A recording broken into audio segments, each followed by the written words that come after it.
Good? Good? All right. Welcome. My name is A2MEND. I am the Vice President of A2MEND, and it is a pleasure and honor to finally be back together in person. Before we get hyped, because you know we're going to get real hyped. There's too many black folks up here not to get hyped. We're going to go over some housekeeping things. So please abide by, we're committed to the health and safety of all attendees and guests, so please abide by any COVID safety protocols. So please wear a mask or face covering. Throughout the hotel, we have to have a lot of black folks in here, so we have a alibi. We're not trying to get arrested. So all the non-black folks, please thank you for providing an alibi for us as well. We ain't got to keep our receipts this time around. But make sure, you abide by the hotel rules and county regulations. I also want to take a moment to take a pause. It's been a while. A lot of loss, a lot of grief. Just take a moment of silence for all those that passed in these difficult years.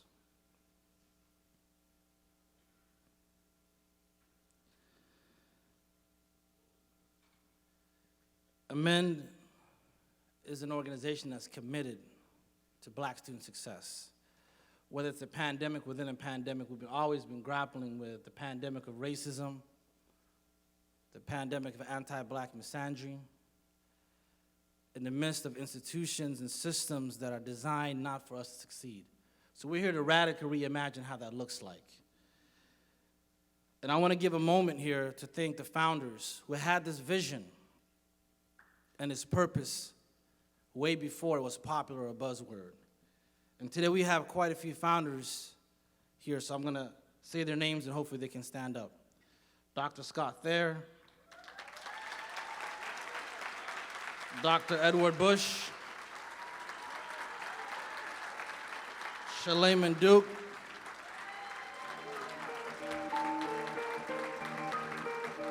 Mark Robinson, and Patrick Jefferson, who are not here with us today. Started from the bottom, now we're here. Started from the bottom, now my whole team.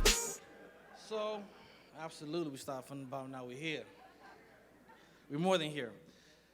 There's something that's dynamic. If you witness the stage, it seems a bit more African, more Afrocentric. The clothing is a bit more, connected to the motherland and the homeland. And so we are here intentionally to put African in African American. We're intentional about that. So we're going to go around the globe, particularly in Africa, and we're going to start some greetings. So in the East, where I reside, and our president, Dr. Emmanuel Gabru, comes from, in Ethiopia, you say salamuno, and the response is salam. So I'm going to say salamuno. You're going to say? Salamuno. We're going to go down south in South Africa. They see each other. They say, sawabona. I see you. So I'm going to say sawabona. You're going to say it right back to me. Sawabona. We want to take it up north a little bit, to Egypt and Tunisia and Libya. They say, assalamu alaikum, you say? Oh, you already know. Okay. Assalamu alaikum. And then we're going to take it to the West Coast, because the West Coast is the what? West Coast is the what? They say, I go. I go. I go. I go. They're like, oh my God, it's true. They're very rhythmic people. Oh my God, it is true. So with that being said, we're also from California, right? We're tribal people, so we can get real tribal with it. So I want to know, DJ, if we got some people from the Bay Area in the house here.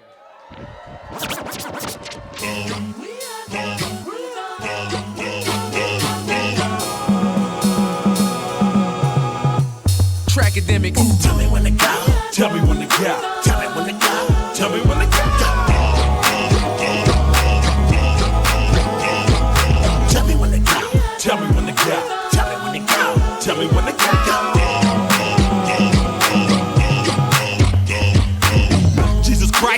it, so shake 'em. I ain't got none, but I'm planning on growing some.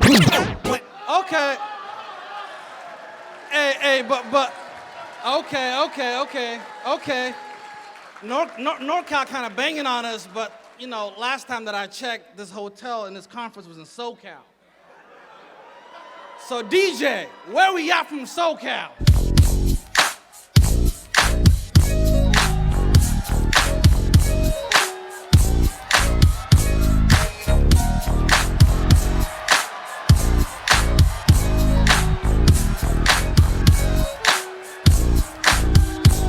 You should have seen how I pulled up in the ride, got two up, wanna fight me outside.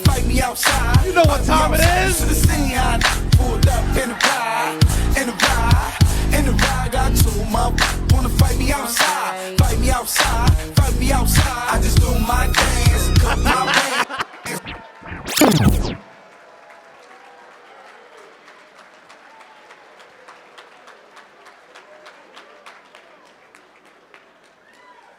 That was not pre-planned, by the way, just a little organic. Something happens when the spirit flows, you know what I mean?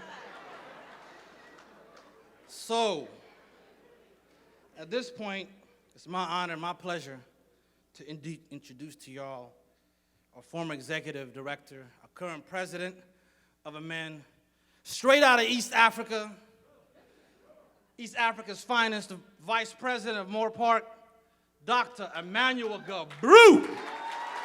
All my life, been grinding all my life. Sacrifice, hustle paid the price. Want a slice, got to roll the dice, that's why. All my life, I've been grinding all my life. Look, all my life, been grinding all my life. Sacrifice, hustle paid the price. Want a slice, got to roll the dice, that's why. All my life, I've been grinding all my life.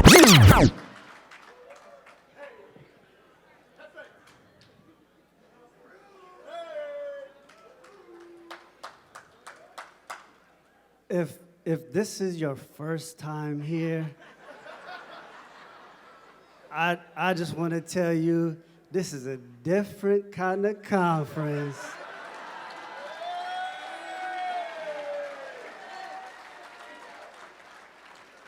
You're going to get some swag, you're going to get some scholarly work, you're going to get a little bit of everything. So welcome to the 15th annual African American Male Summit.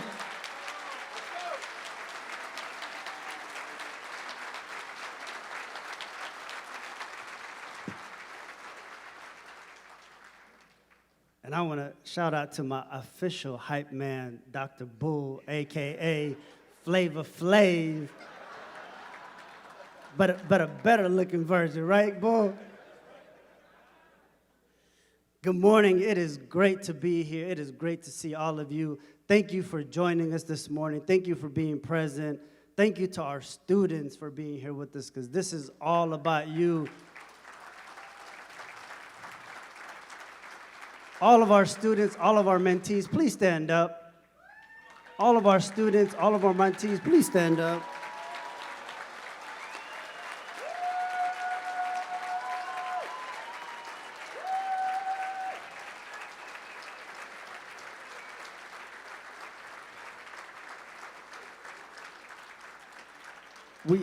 We are here because of you.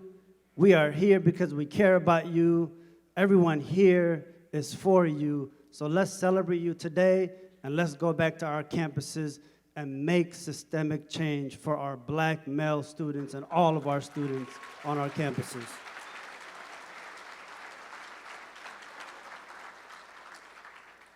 This annual summit has always been an opportunity for all of us to come together, reconnect, re-energize, see each other, an opportunity to check on one another and really support. As you can see, the impromptu part, this is what happens when the spirit hits you. So thank you all for being here. We appreciate you, and we're excited to host the summit here at the Hyatt LAX. I want to take the time to recognize our college leaders, presidents, and trustees. Can you please stand up for a moment and be recognized? President, trustees, please stand up.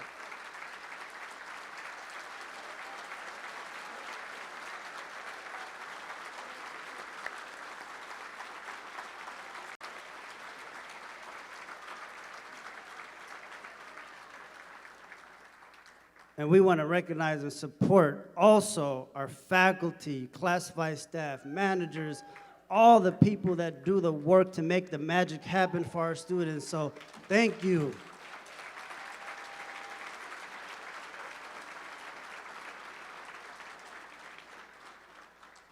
And of course, I want to give a special shout out to our biggest supporter, my college president, Dr. Julia Sokanu, who continues to support the organization for years.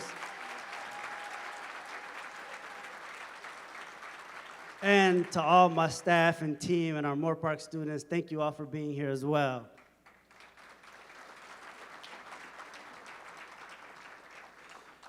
And I know we do this every year, but I'd be remiss not to thank our dear mentor, supporter, advocate, a person who helped us host our first African American Summit, Dr. Dean Joe Curry. Where are you? Please stand up.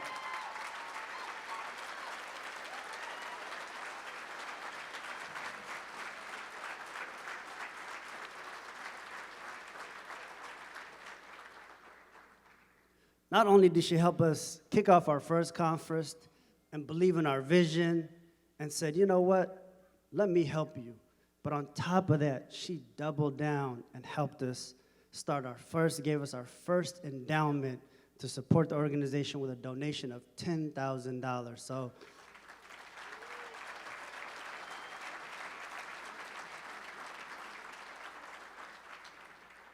we love you, Dr. Dean Joe Curry. We appreciate. So as we jump into the conference, as we all witnessed the impact of the global pandemic and the rise in response to social injustice, we collectively have been asked a simple question: what are we going to do? What are we going to do about the impact of the pandemic on our students? What are we going to do about the challenges and the mistreatment of African American males on our campuses? We, as the executive board, asked that question of ourselves, and we responded with the theme of this year's conference: radical reimagination of Black male student success. Say it with me. Radical reimagination of Black male student success. We are committed to this work as a board. So I would like to take this opportunity to recognize the people that do this work behind the scenes, on the weekends, in the evenings, on Sunday board meetings, Saturday board meetings. So as I call your name, I want all the board members to please come join me on the stage.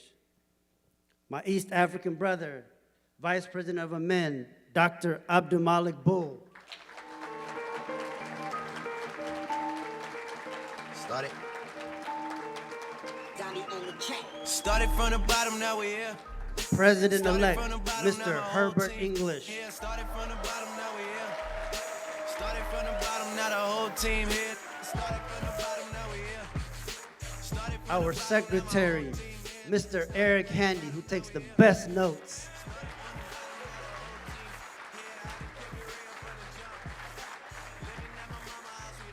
Executive board member, Dr. Aaron Vines.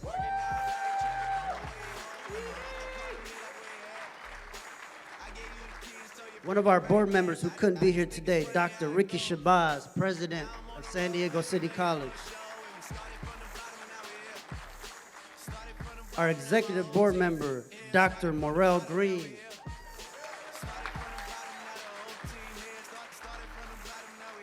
Another executive board member, Dr. Walter Jones.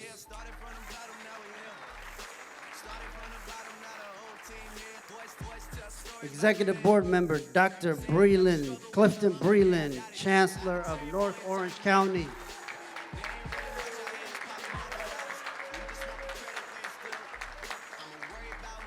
Executive board member, Dr. Darrell Foster, President of Las Positas.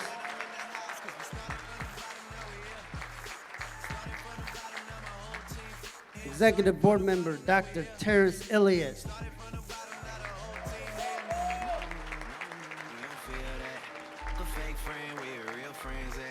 Executive Board Member, Dr. Trevor Brackett. Same, I never changed it. No, we don't feel that. The fake friend, where your real friends at? We don't like to do Executive too Board much Member, explaining. Dr. Jeremy Hart. Stay the same through the money and the fame. 'Cause we started from the bottom, now we here. Started from the bottom, now my whole team. Executive Board Member, Mr. Chris Williams. Started from the bottom, now the whole team here. Started from the bottom, now we here. Started from the bottom, now my whole team here. Started from the bottom, now we here. Started from the bottom, now the whole. These brothers, oh, and of course, Executive Board Member, past President, Dr. Scott Thayer.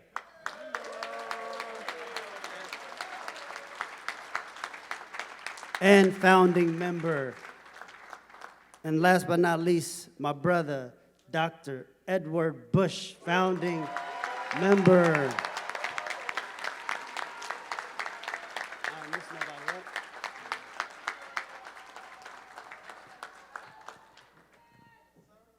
I want to thank these brothers, but I want you all to know these brothers care about our students, care about our black male students, and they put in the work. So thank you, brothers. Thank you for your commitment to the cause, and thank you for always going all in. Appreciate you guys.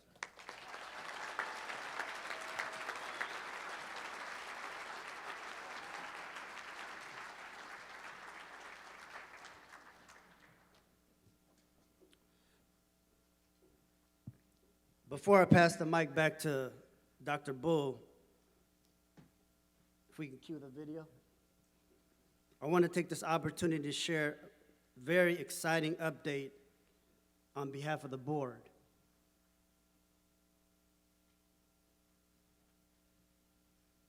As I speak, you'll be able to see what we've been doing the past 14 years. The vision started about 14 years ago at Mount Si College when we had a board meeting.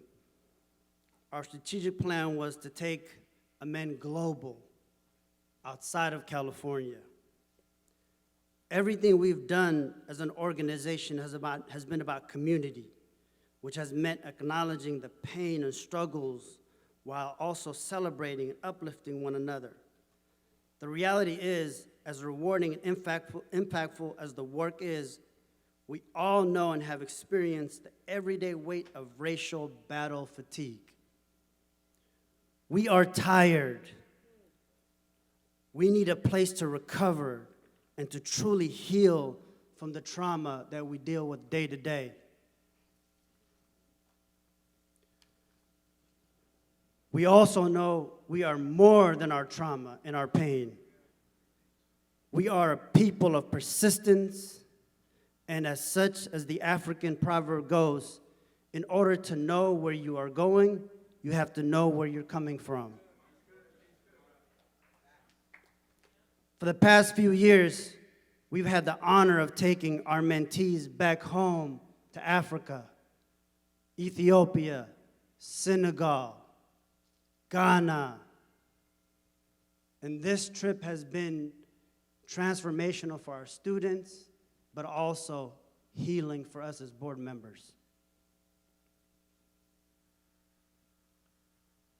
This time together, we pushed as individuals and as an organization to reflect deeper and dream bigger. Our dream to purchase land and build a home in Africa is no longer a mere dream, but it is real.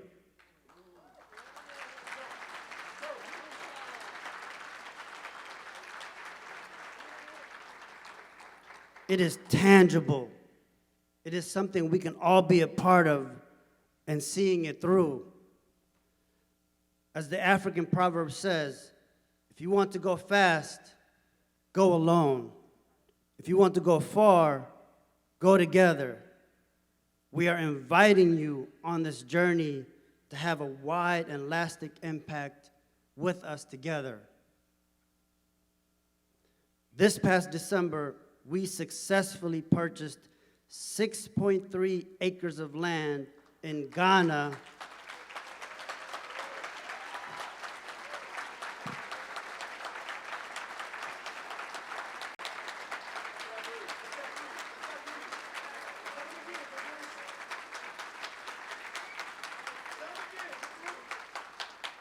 This past December, we went back home and purchased 6.3 acres of land in Ghana to build something that's for all of us. Y'all not hearing me. I said, we purchased 6.3 acres of land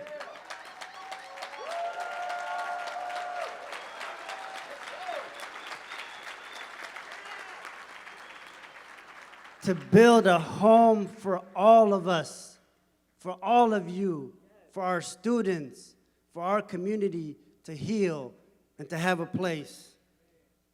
On this property, we would build something we can all be proud of and be a part of. A racial trauma treatment center, a place built for us Americans to find refuge and heal, a residency where faculty and staff can come to Ghana for study abroad immersion program, a center that provides those formerly incarcerated with repatriation, a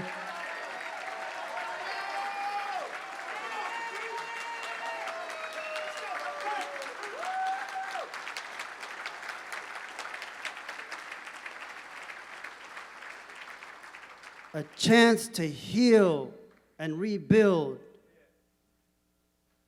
This is what A2MEND has been envisioning for years that has really come to reality for us. So thank you for your continued support the past 15 years for allowing us to make this to happen. With the 6 acres purchased and the deed in our hands, we see our dream becoming a reality. We will need everyone in this room as we embark on this capital campaign to purchase an additional 3.3 acres and to get us started on building these centers.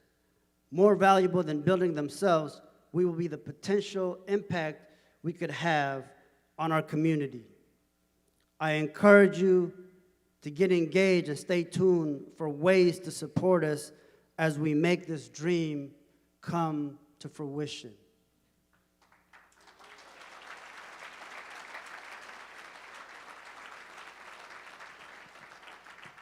So thank you once again for being with us, for being down for the cause, and for continuing to support our Black male students.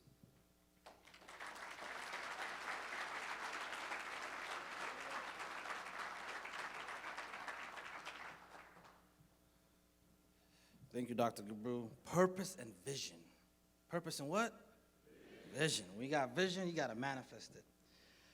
At this point, I'd like to invite to the stage a colleague, phenomenal Black woman, Dr. Aisha Lowe. She's the Vice Chancellor of Educational Service and Support at the California Community College System.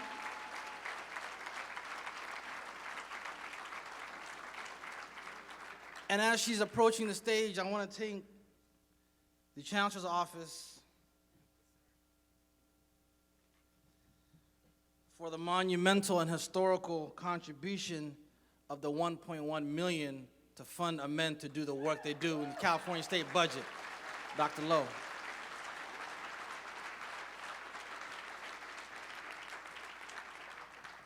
Good morning, family.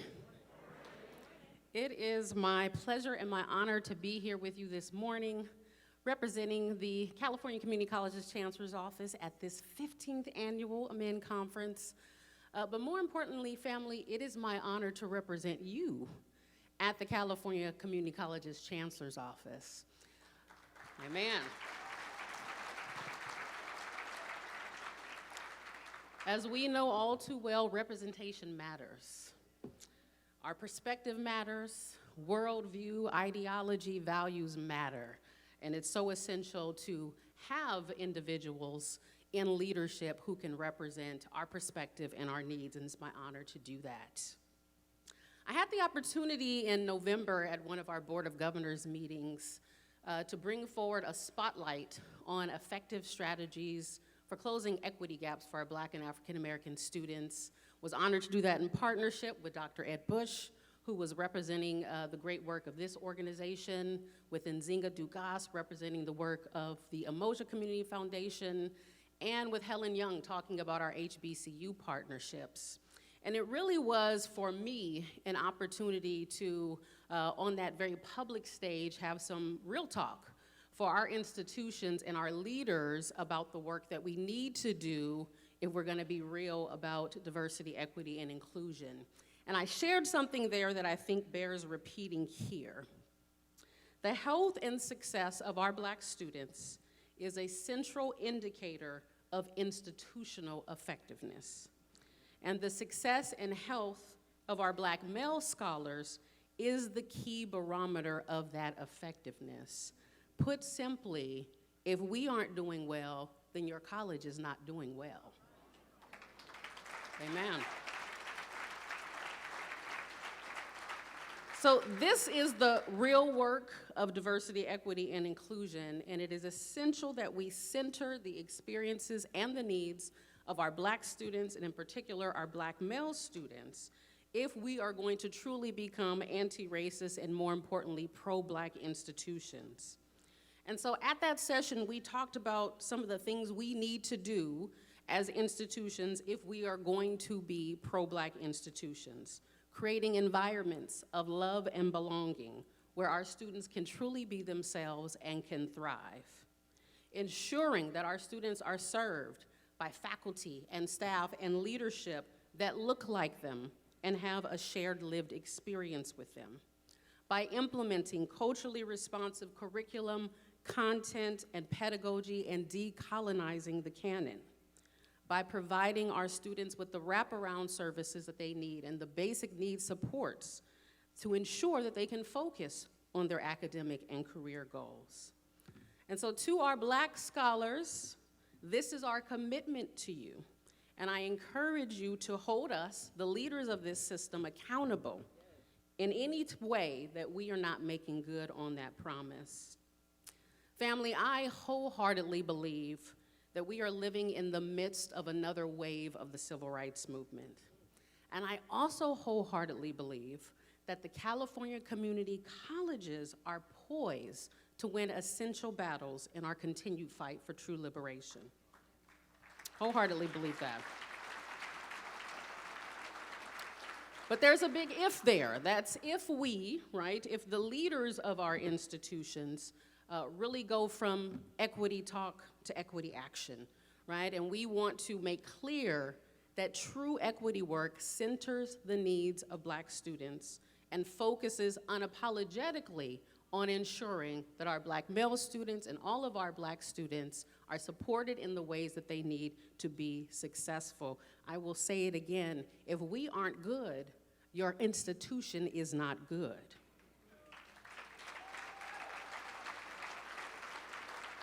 So, in closing, I'm gonna get out the way because I know I went over the 2 minutes Dr. Poole gave me.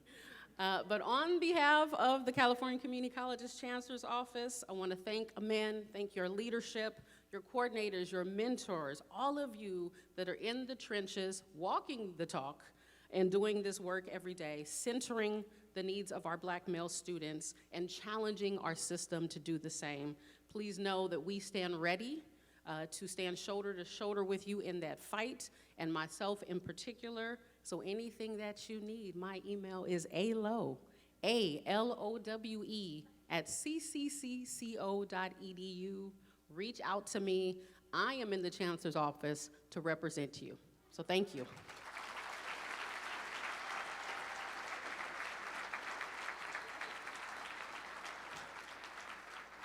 Thank you so much, Dr. Lowe. It is monumental when you have someone in the house. And now we have a quick video. The Chancellor wasn't able to join us, but he sent a video. We'll cue that up.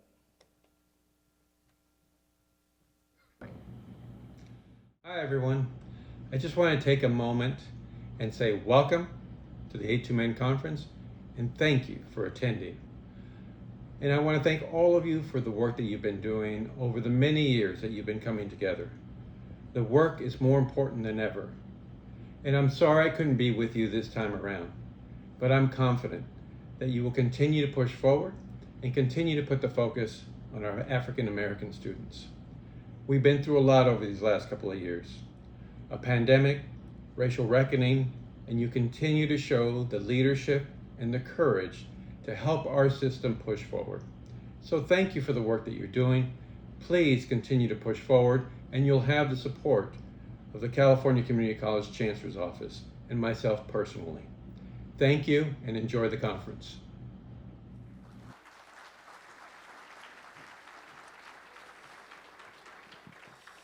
And now I have the pleasure of introducing his boss, the president of the Board of Governors. Let me say it again, the president of the Board of Governors. President Pam Haynes, the first black woman in that role, governor appointed.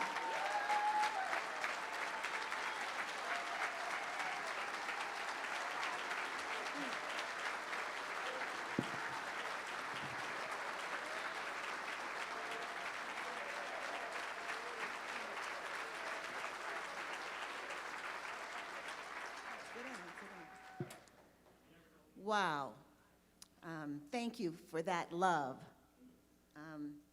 The Chancellor couldn't be here, but I want you to know that when we say, go get him, he goes and gets them. It's really important that I'm here today, and I always start by looking over the crowd and saying just how beautiful you are and how important you are to us. I am the first black person to ever serve as president of the Board of Governors, and I take that to my heart, and I am intentional. I don't come to power at all to misuse it.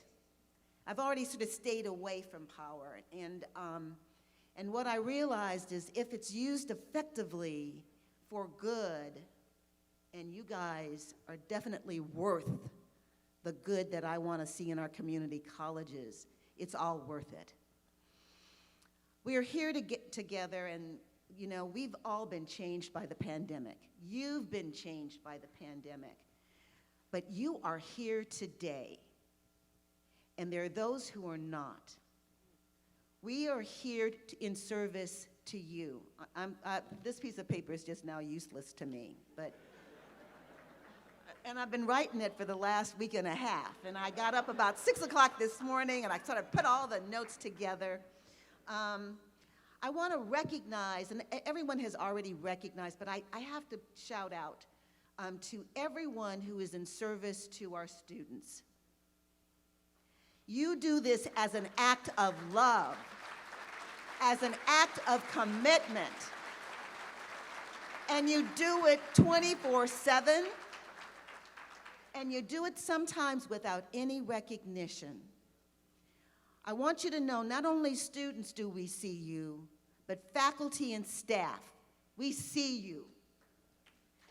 You, over the next couple of days, are in a safe space. I don't know if you saw me in the corner doing my little dance. I'm home. I'm safe. You're home. You are safe. And so when you go out, we want you to engage with others. We want you to go to the workshops, because this conference has been designed with you in mind. It's been designed for you. It's been thought out. The last conference I was at was 2019. It was one of the last flights I was in and got on, and then they closed everything down. But what I want to recall is 2018. And what I want for you is what I felt in the room and what I saw in the room. There was such joy, such spontaneity. We had all come together, and folks were just moving and dancing and spontaneous. Now, it might have helped that Black Panthers had just been released. And and to my surprise, I had not seen Black Panthers yet. But almost every student in this room had seen Black Panthers, and had only been out for about 2 or 3 weeks. And y'all got up, and y'all did the symbol. I mean, it was spectacularly beautiful. We want that joy. We want to help you get that joy again, because you were among family. So when you go to these workshops, we want you to engage. We want you to, because these folks are here, they're sharing their skills, they're sharing their experiences. Many of them are sharing their personal stories. And we want you to feel comfortable enough to tell your story, to tell your truth. What Aisha said was, if you're not doing well, then your college is not doing well. I want to recognize, because I said to, so besides being on the Board of Governors, I am a 23-year trustee at Los Rios, so I know Los Rios is in the house. I think we have Sac City over there. I think we have Folsom Lake here. Casumnes in the corner. We're here. All right. And then I want to give a recognition, because I'm a community college graduate. I got my AA degree, and that was from Santa Monica College. So is Santa Monica in the house? All right. So again, I want to welcome you. I want to thank you. We are here for your success. And sometimes all you have to do is ask. We want you to be able to be comfortable to ask. And again, thank you so much for being here. I love you. Let me count the way. You just. I remember qualifying for the bog waiver. Y'all remember the bog waiver back in the days? That's the president of the bog waiver.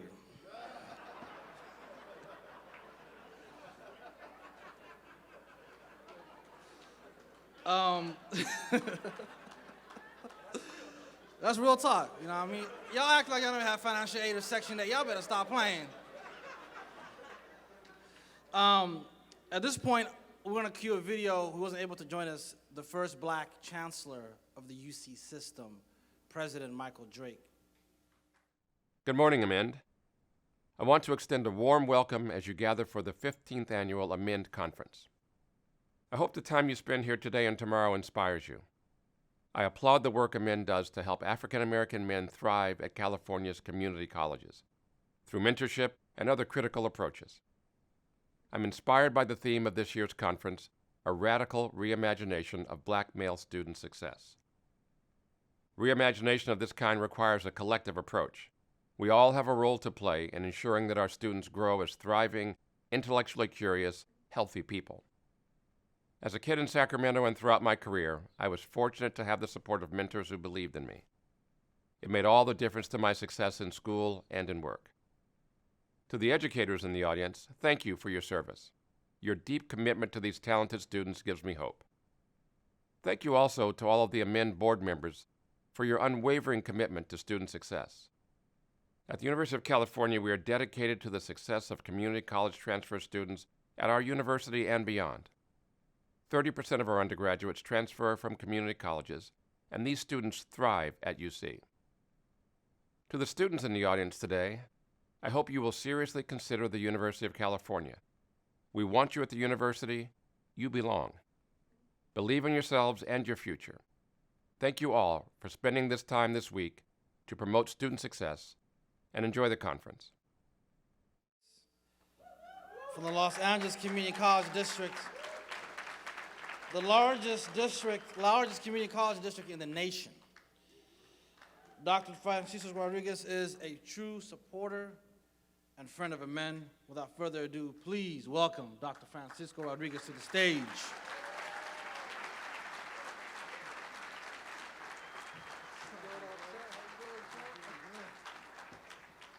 All right. I'm feeling something good this morning.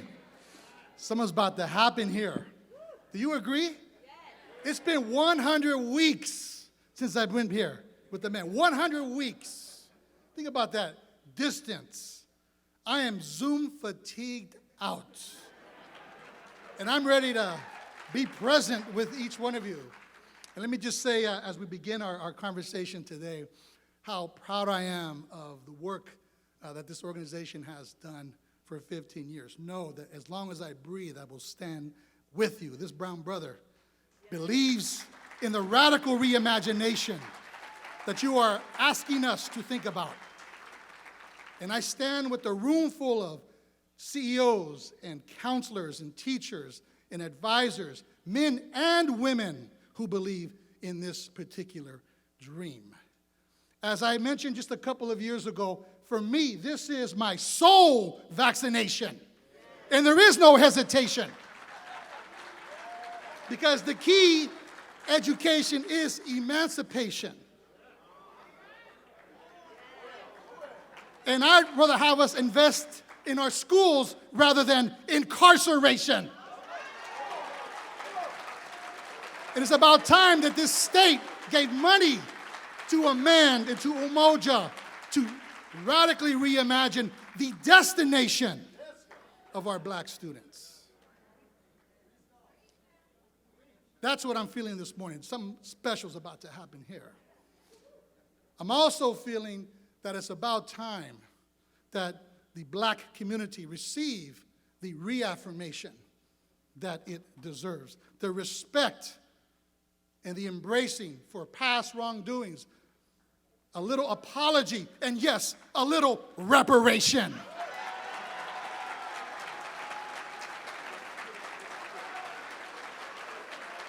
It's about time. It's about time. So something special is going to happen here as we reimagine our future, as we redesign. The system is producing precisely the results it was designed to produce.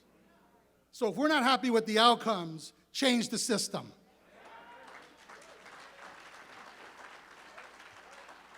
So as we gather this morning, and as you go through the tremendous work that is around us, this gathering for me reminds us that we still have a lot of work to do, that we are pleased with some of the progress, but we will never be satisfied.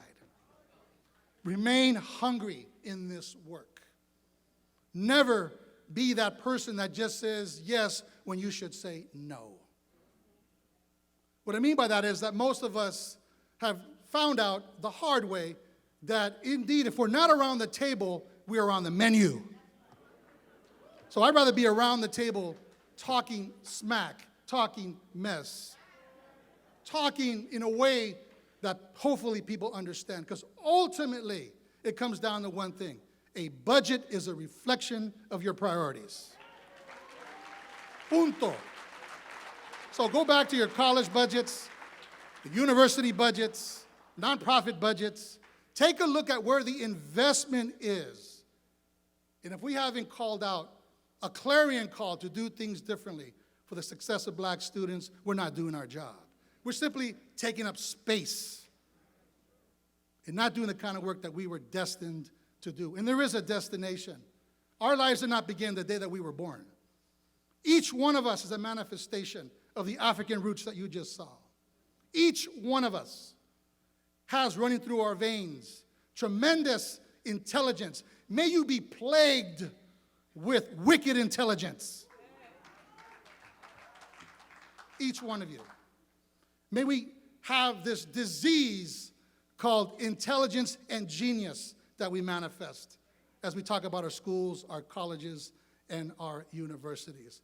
We must do the work that we were put on this planet to do. We are the ones, as has been said, that we have been waiting for. So, as I wrap up here, I'm like Dr. Haynes. These notes don't mean anything anymore. Let me just send a quick note to the students and then I'll finish. And this is a message to los estudiantes que están aquí. Ustedes son el orgullo y la esperanza de nuestra comunidad. I say that in Spanish. It's my most intimate language. It simply says, students, you are the pride and hope of our community. La esperanza y el orgullo. Each one of you. Don't ever forget that. So let me just leave you with this. Students, get out of your own way. Let your black brilliance shine. Get out of your own way. Get out of your own way. Secondly, get your hands out of your pockets. When your hands are in your pockets, you're not ready to work. When your hands are in your pockets, you're in an indefensible position. When your hands are in your pockets, you are letting things happen to you rather than you creating the action.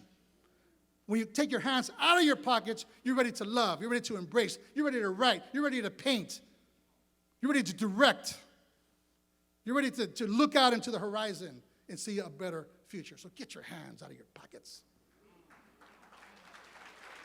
And just two more. It's not as important where you begin, it's where you finish. It's where you finish. It's where you finish. So many of us have begun from humble households. I grew up eating government cheese, quesadillas. I did. I still eat quesadillas, but I don't have no government cheese no more. So my point is, we all come from our humble roots. We are all the manifestations. Maya Angelou says, I am the dream and the hope of the slave. Think about that. I am the dream and the hope of the slave. Each one of us is. And if you come from the Latin background like myself, Latino, Chicano, I am the dream and hope of the campesino, the farm worker. So believe that, and I'm so proud that that you're now making an investment in the homeland. And I'm thinking LACCD just might have an outreach center in Africa. Oh! Sounds like a plan to me. Sounds like a plan to me. So lastly, there's no shame in struggle. Students, there's no shame in struggle. Your struggle is your signature for a better future. Your struggle is your signature for a better future. So, the last thing I'd say is if you're a community college leader and you bring a change agenda to the equation in whatever capacity you hold, this is more for the administrators in the room, the people who have the audacity, like me, to call ourselves educators. Expect to be criticized if you have a change agenda. Expect to be thwarted if you have a change agenda, even threatened professionally, no matter the color of your skin and gender. Never underestimate the resistance to change. Never underestimate that, because it is powerful. It is embedded. It has a multi-decade head start on us, but we're going to change that narrative.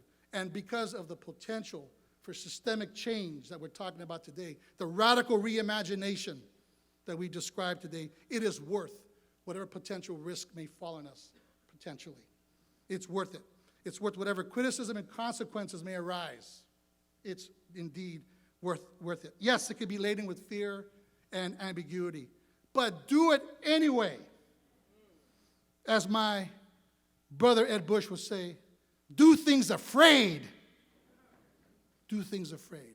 So as I finish here, more power to you, my brothers and my sisters. Malcolm X said, education is the passport to the future, for tomorrow belongs to those who prepare for it today. So this is why we are here today, to prepare for our future. This is why we're here, to dream big. If your dreams don't scare you, they're simply not big enough. Thank you very much.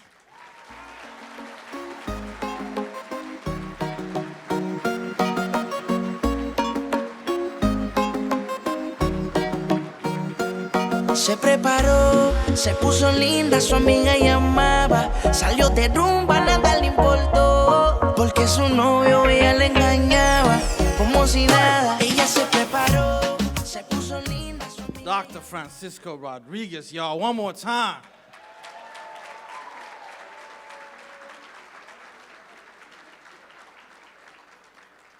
We are, operating on black time, which is our own time, you know what I mean? I'm not gonna say it's late, it's just our own time. We just manage time differently. So at this point, I wanna introduce, to set us off, because we already set off, but really take the roof off the top, the founder, co-founder, the president of Sumner River College, the man with the plan, big bro, Dr. Edward Bush, to give us a charge of the conference. I want to talk to you. I want to talk to you. Just break.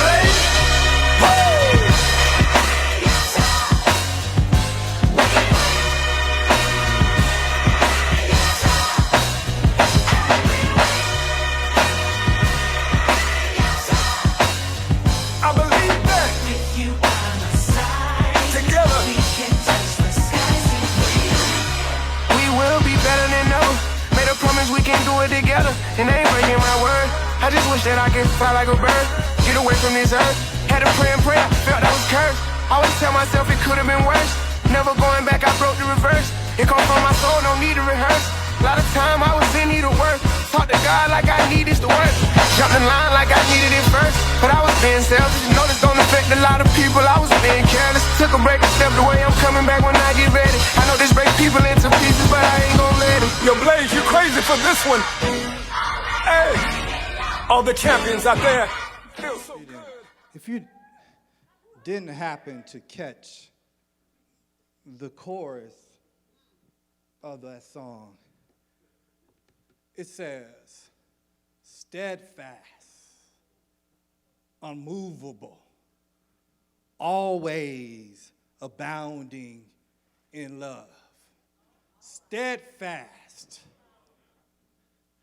unmovable, steadfast, unmovable. I'm going to keep saying it till you begin to hear it and it resonates in your spirit. It said steadfast, unmovable. I think I'm talking to some people where there have been some attempts to uproot us, to shake us, to break us down, to dehumanize us, to inject us, to make us sick. But still, we are steadfast. But still, we are unmovable. And despite the hate, and despite the negativity, and despite the attacks, and despite attempts to take us out, we still abound always.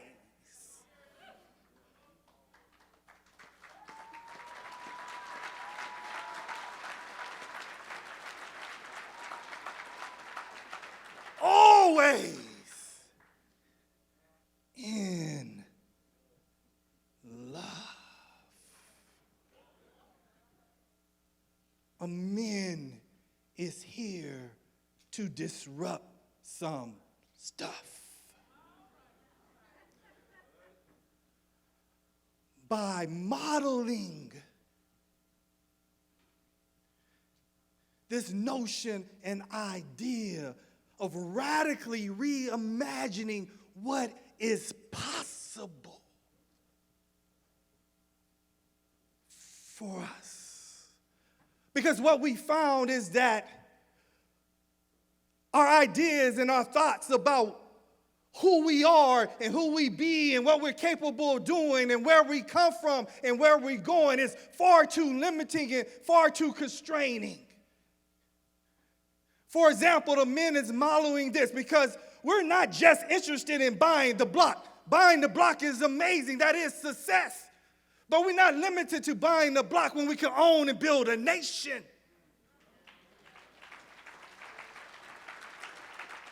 A2MEND is committed to creating and growing more black graduates, but we push the envelope and say, what type of black graduates we want to produce? Now, we want our young men, when they graduate, to still have a sense and an understanding of who they are and where they come from. So when they get paid, they understand that their success is not just about them.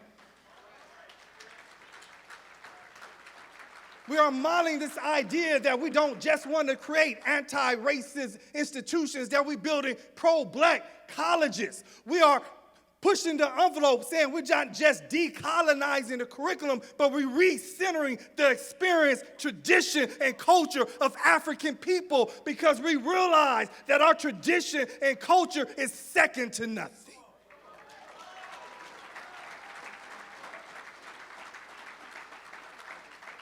We are radically reimagining what is even possible for ourselves. And at the end of this thing, our imagination leads us to this notion and idea that we want to create space, places, opportunities, and resources to be able to emerge as free black men.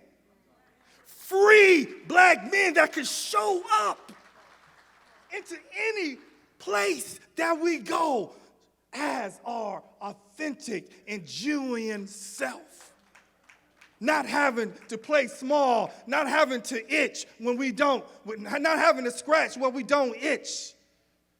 We don't have to manage someone else's comfort because they are intimidated by our mere presence. If you're scared, that's on you. If you can't handle our genius, then that's on you. If you can't handle our power, that's your problem, not my problem.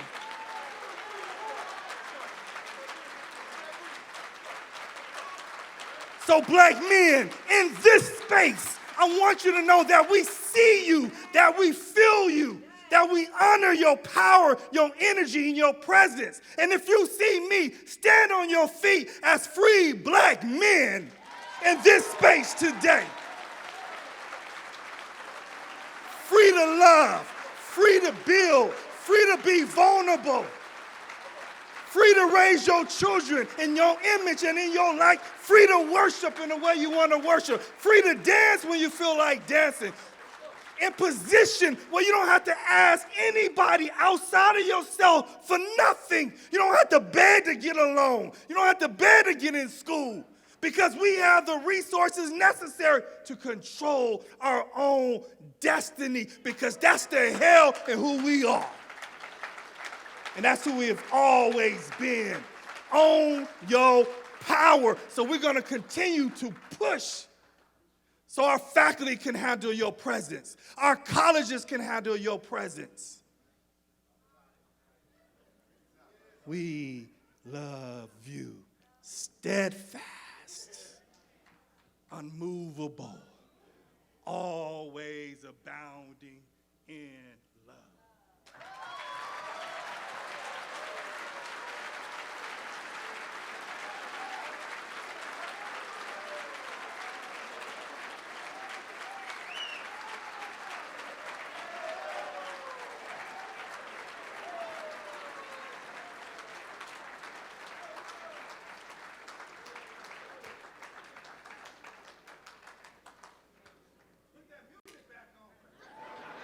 New York City, please go easy. Woo. Y'all know what time it is. At this stage, we're going to go ahead and introduce our keynote speakers for a panel discussion about radical reimagining black student success. Our first speaker is Ms. Ivy McGregor. Ivy McGregor is the CEO and chief architect of Ivy Inc., an innovative vision strategic consulting firm offering solutions to help individuals and organizations evolve, expand, and uncover cutting-edge social impact strategies. Social impact strategies. She's also the director of social responsibility for Bay Good, which is the philanthropic umbrella for Parkwood Entertainment, the company founded by Beyonce Knowles Carter. Ms. McGregor is a reservoir of knowledge with over 25 years of experience in business strategies, social enterprise, and global partnerships. Ms. McGregor has graced the world stages at global citizen festivals, Essence Music Festival, masterclass at Oprah Winfrey's Leadership Academy. I said Oprah, yeah, that was Oprah. For girls, as well as the World Economic Forum in Switzerland. Most recently, Ms. McGregor was the opening speaker at TEDx in Dartmouth, where she introduced the ideation of reverse innovation and to philanthropy. Ms. McGregor has worked tirelessly to be an advocate in support of those in need. Through her work with Bay Good, she has led efforts to eradicate homelessness, poverty, economic inequity, and support of women's entrepreneurship empowerment. Ms. McGregor led Hurricane Harvey relief efforts, scholarship programs, and successful water initiatives in both Flint, Michigan, and Burundi, Africa. We global, y'all, we global. Additionally, she has structured and managed global partnership programs for world tours. While a consultant for General Electric, GE, she supported global programs targeting health disparities in Tanzania, Africa, Bangladesh, India, and in the United States. Some of the health issues she has supported initiatives include maternal and infant care, and diabetes, triple-negative breast cancer, heart disease, and Alzheimer's. As the Director of Partnerships for a contracting agency with the Center for Disease Control, the CDC, Ms. McGregor trained hairstylists and barbers as community influencers in a celebrated national program which aided in significantly reducing incidence of HIV and AIDS in communities with high incidence. She is the recipient of the International Distinguished Humanitarian Leadership Award presented at the United Nations by the United States National Council of Women. She is happy to help shape a generation through education by paying it forward and sharing her experience with students at the historic Howard University. Ms. McGregor is also an author. Her 5th published work is scheduled for release fall of 2022. She's a world traveler, an art enthusiast, a golfer. Okay, we gotta have some competition now, okay. An avid reader. She's a resident of New York and proud adopted mother of 2 incredibly courageous South African young adults. Her life legacy is modeling how the power of service can positively impact the world for good. Please welcome to the stage, Miss Ivy McGregor. Queen bee, want no smoke with me. Then turn this motherfucker up 800 degrees. Whole team eat chefs cause she's a treat. Ooh, she's so bougie, on appetite. I'm a savage, attitude nasty. Talk big my bank account match it.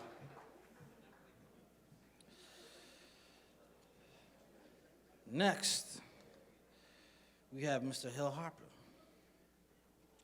Hill Harper is a humanitarian, an award-winning actor, best-selling author, entrepreneur, health and wellness ambassador / educator, and philanthropist.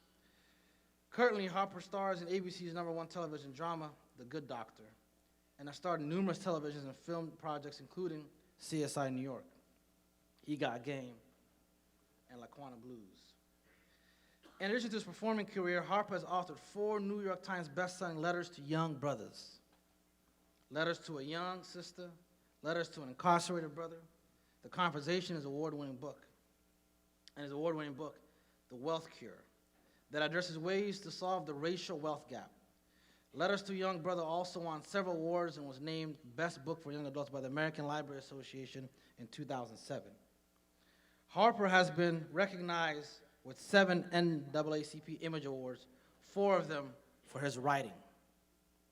Y'all hear that? 4 of them for his writing. Amongst his other titles, Harper is a successful businessman and entrepreneur. He is the founder and chairman of the Black Wall Street Holdings, co-owner of the award-winning New Orleans Hotel, International House, and a thriving coffee franchise in downtown Detroit called the Roasting Plant. We have some roasting sessions too.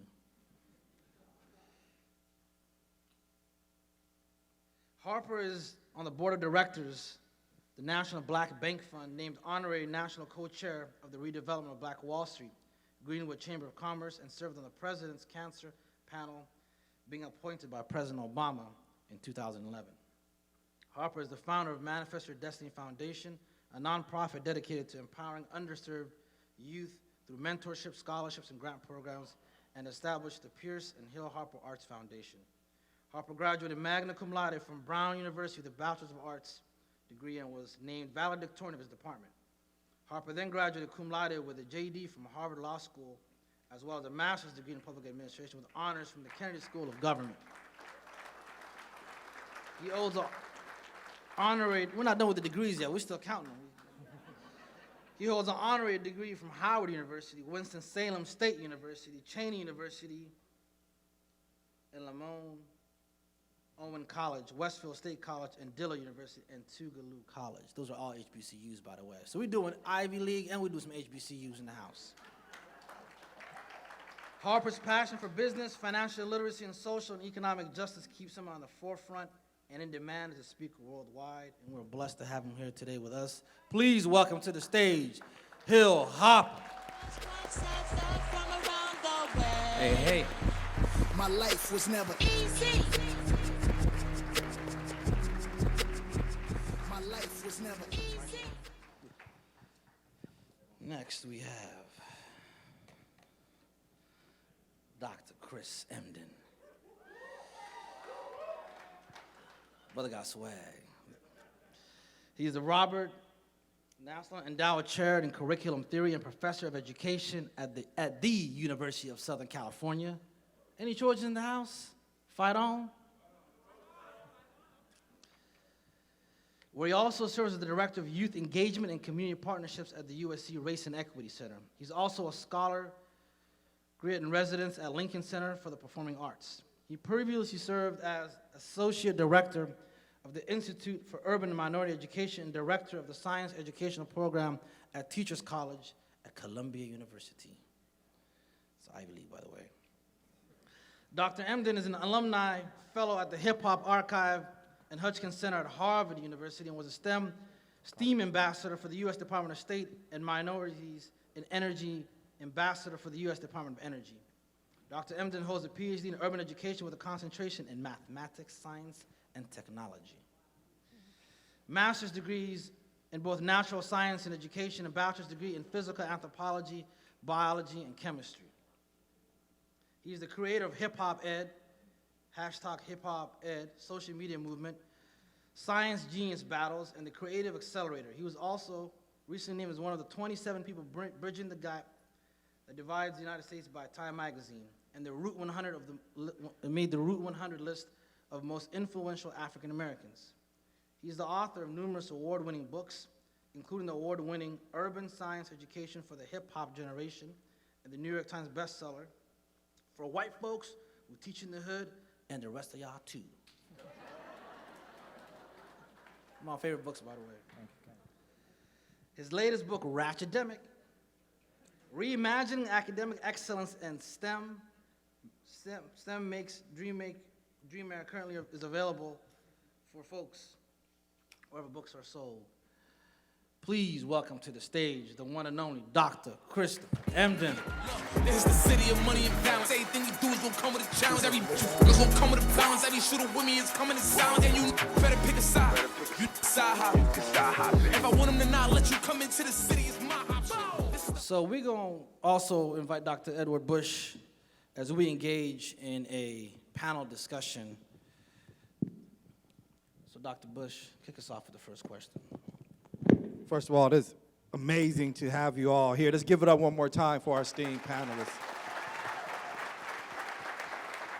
Well, what we'd like you to do is really talk about the intersection of your work and how does that connect to our conversation today around reimagining Black male success. So tell us a little bit about your work, what it is you're passionate about, what's driving you to intersect that with us today around this topic of Black male achievement and success and reimagining what we think is possible for them. So Dr. Emden, kick us off with that. First of all, I'm glad to share space with y'all. This has been absolutely amazing. And the theme today resounds so deeply. Like literally, the name of my book is Ratchetdemic, Reimagining Academic Success. And so the fundamental underpinning of that work is the concept that success as it's been defined in American society is so limited in scope that it doesn't provide the opportunity for young folks to be able to reimagine their own notions of success that actually exist beyond the established parameters. And so for me, the work of redefining is essential because if you don't define success on your own terms, then you end up being victimized by the notions of success that are imposed on you, particularly within institutions that define going through them successfully, quote unquote, as the ideal. So for me, to be ratchetdemic is the anchor of my work. How do you enter into academic spaces, hold the kind of degrees you guys hold, but also have a little bit of sauce and ratchetness to your existence? And you know, the premise behind my work is to allow young folks to be able to see their ratchet identities in this triple entendre, right? A ratchet is a tool that's used to unlock tight spaces But to be ratchet is also to be the essence of blackness, to be loud, to be abrasive, to be free. And most importantly, as a New Yorker, you know, when I was coming up, if somebody got the ratchet on them, you ain't want no smoke. You know what I mean? So, to bring it all together, my work is about having the ratchet, the secret weapon, as a mechanism to unlock tight spaces through the colloquial notion of ratchet, which is an offensive expression of blackness. Man, And come on. That's my teach, work. Teach. Do we got any ratchet scholars in the house? Do we have any ratchet academics? That's what I'm saying. That's good stuff. Sister Ivy, expound on that. Tie into your work. This is so good. And the privilege to share in this issue, this discussion, is absolutely my honor. I'm honored to be here today. I traveled to Ghana. I've been to Africa 20 or more times, but I spent a vacation in Ghana. And the last time I saw this many good-looking black folks was just recently in Ghana. So give yourselves a hand. I am, you know, many people ask the question of how I got started in the work of social impact and social change. And true story, I was raised in a single-parent home. Someone mentioned government cheese, but I was raised in the projects where we had government cheese and food stamps and Section 8 housing. And my mother would gather me and my 4 siblings, her 5 babies, around the table every single morning before we left for school. And she'd look at us with weariness in her eyes, with often tears running down, and she'd say, the projects, food stamps, government cheese is where we are right now, but it will not be that way always. And so I stopped by this morning in a very much prophetic voice to speak to somebody in this room that wherever you are right now, it will not be that way always. And so my life evolved with the weariness of my mother, but with the mandate in my spirit that things have got to change. And so I knew they weren't just going to change only by education, but they were also going to change by me getting in rooms where the door was locked, by me making a table and creating space for other young sisters and other young brothers, by me advocating for scholarships and working with individuals that are high net worth and speaking up for people that have often been voiceless. And so my work encompasses remembering that I was the little girl in the projects that needed the after-school programs where community workers would help my mother because she was trying to take care of her 5 babies alone, right? And so my work evolved to remembering that my mother didn't choose for her marriage to end, but somebody say life happens. And so life happened to her, and I wanted to be an advocate, a change agent for individuals who had experienced life happening. And I wanted to let them know that there is a pathway, and oftentimes we are the pathway, right? So my first TED Talk that I did said, you are an answer. There are about 20 problems, social ills in the world, but there are 8 billion answers. And so if we would rise up and walk into spaces and demand that I'm here and walk in authority and use your voice and your influence, we can change the narrative for our communities. And so I'm here today to talk about how we can mentor, how we reimagine through new lenses of education. I am the youngest of 5 siblings. All of us went to college, not all graduated because some were in music. And my mother learned that education doesn't only happen in their classroom, but it often happens in a classroom that we create. So I'm here to celebrate and reimagine with each and every one of you. Beautiful, sir. You know, that's beautiful. And peace, everybody. It is such a pleasure and an honor for me to be here. Those of you who are behind that podium, I say hello to you over there. And just to piggyback off what's already been said, Doctor, the work that I'm really leaning into now is all about economic justice and dealing with the racial wealth gap. And the reason why that work is important is because almost everybody who's spoken has talked about economic fragility, whether they're talking about the projects or food stamps, talking about the high cost of education, talking about freedom The number one quote pulled out of my book, The Wealth Cure, is you can't be free if the cost of being you is too high. You can't be free if the cost of being you is too high. And for too many of us in our community, there's an extreme high cost of being us. A race-based cost, a cost of culture, a cost of geography, a cost of lack of ownership. That's right. And when we think about where we are, we have $1.6 trillion of spending power, yet a dollar leaves the black community within 6 hours. That's right. There's a study by Prosperity Now that's called The Road to Zero Wealth, that many of you have heard the headline that says that black folks are predicted to be at zero or negative wealth by 2053. McKinsey just came behind that study and said that the pandemic, since most of our businesses are 1099 businesses and single operative businesses, we didn't get the PPP money, so that's moved up to 2043. We are in an economic crisis. That's right. And people like to act as if education solves that problem, but it does not. It does not. What education does do that is quite powerful is that it buys you options. Education and money are quite similar. Neither one guarantees you success, neither one guarantees you happiness, but they both buy you the exact same thing, optionality, choices. And choices are very powerful, but you still can make improper choices. Because didn't I just say we have $1.6 trillion of spending power? That's right. Yet we are going to zero or negative wealth. That's about choices, because we all know people working 3-4 jobs making money. But where does the money go? We don't own. And so my work is about ownership. It's about recirculating of the black digital and crypto dollar. It's about creating power out of the tool of education and money. Remember, we teach math K through 12, but we don't teach money. And the simple fact is that your relationship to money and how you use that tool of money will impact your life much more than your ability to do long division. No disrespect to math teachers out there.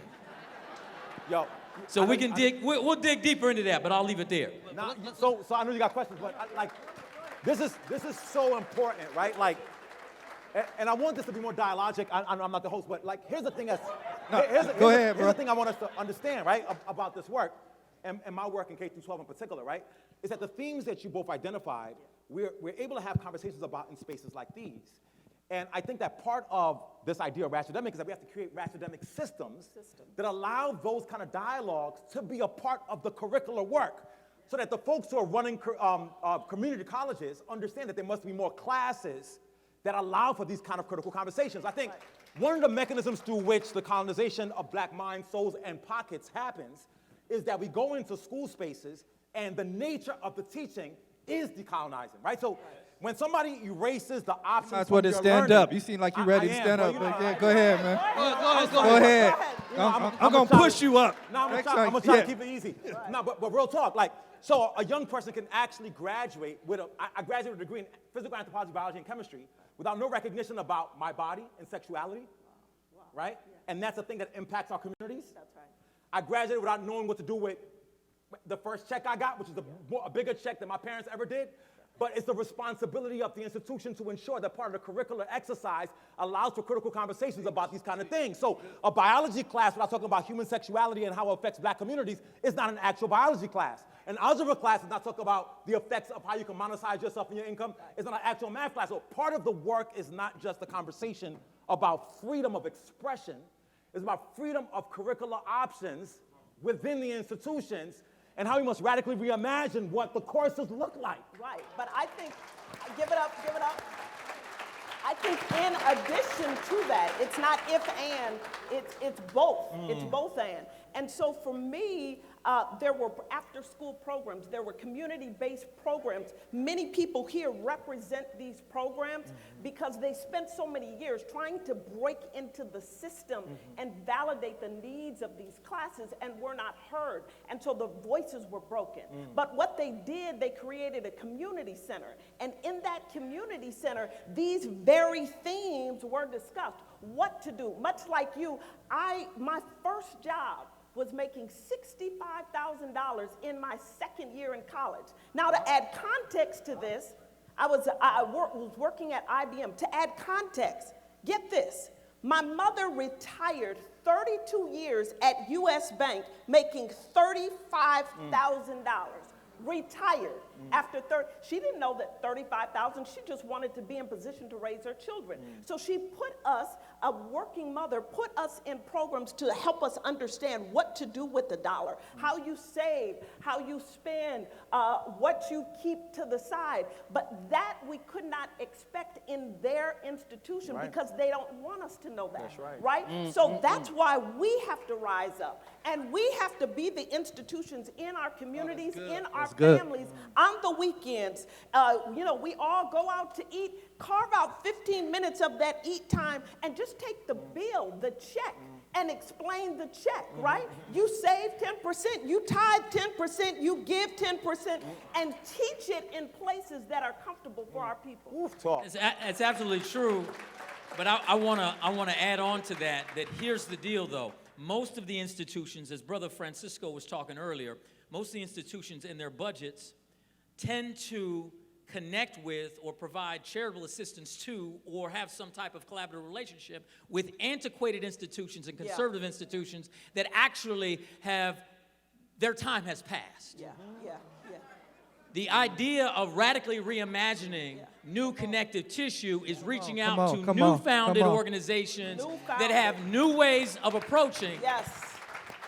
Because a community college doesn't need to build the financial literacy program I've already built on my digital platform. They just need to connect with my digital platform. But instead of connecting with the new digital platform, they'll say, let me just go to this old legacy organization that we've been funding for the past 30 years that's doing nothing new or different and actually isn't connecting to the community in a new and different way.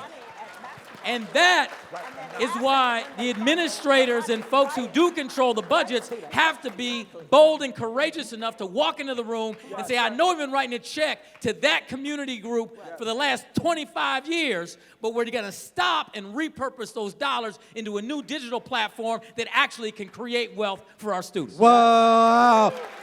Y'all on fire! There's a fact. Y'all on fire! Hey, Bull, you see these questions, bro? You just might as well toss them.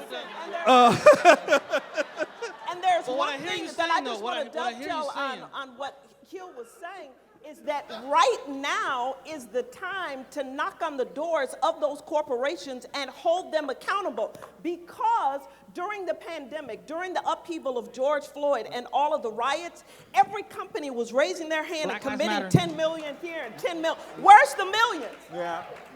Where's the money? And no one's going back to hold them accountable and saying, here's the financial literacy program, here is the educational program, but we have to go back to these corporations and remind them that it wasn't just a feel-good, right? During a time when people were rioting, they were raising their hands saying, I'll commit. It was more than a feel-good. As Jerry Maguire said, show me the money. Yo. If you listen to the conversations now. Whoa, just put down your mic, bro. Because the conversations right now, y'all are on, like we got to do this. Do your thing. So, what's so fascinating I found is that the conversation nowadays is we went through the pandemic and we went through racial reckoning. Nah, beloved, we going through it right now. So when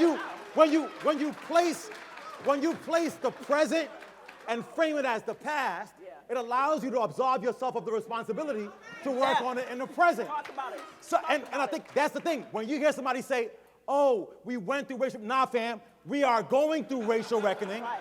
The responses you had in the midst of when the pressure was on must be the conversation that you're having now. And I want to say this, don't frame my present like it was the past. Allow me to frame my future like it's my present. And I think that's a theme we must consistently talk. I'm just saying. So it's like, yo, a black future that Hill describes, which is so powerful, right? Like cryptocurrency, digital currency, nouveau platforms that folks are framing as the future are not the future. They are the present. So when you make it the future, it's like we can't go there. We're not ready yet. Racial reckoning was the past, so we're not ready yet.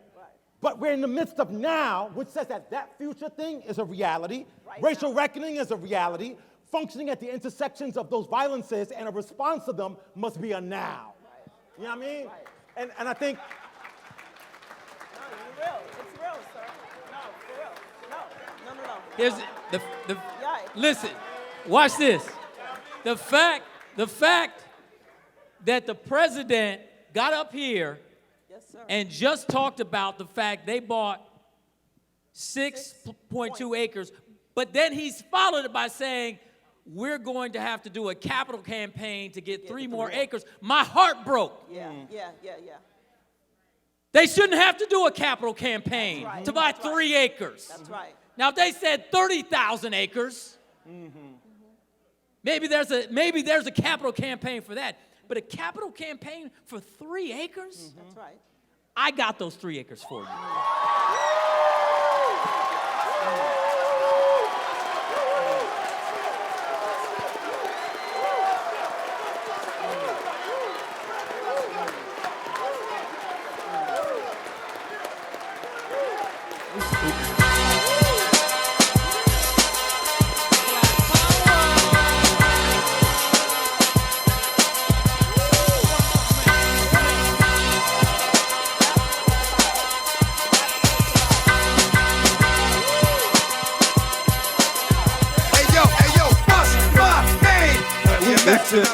Hey, we still, don't get it twisted, we still doing the capital campaign to build a building. We still need y'all.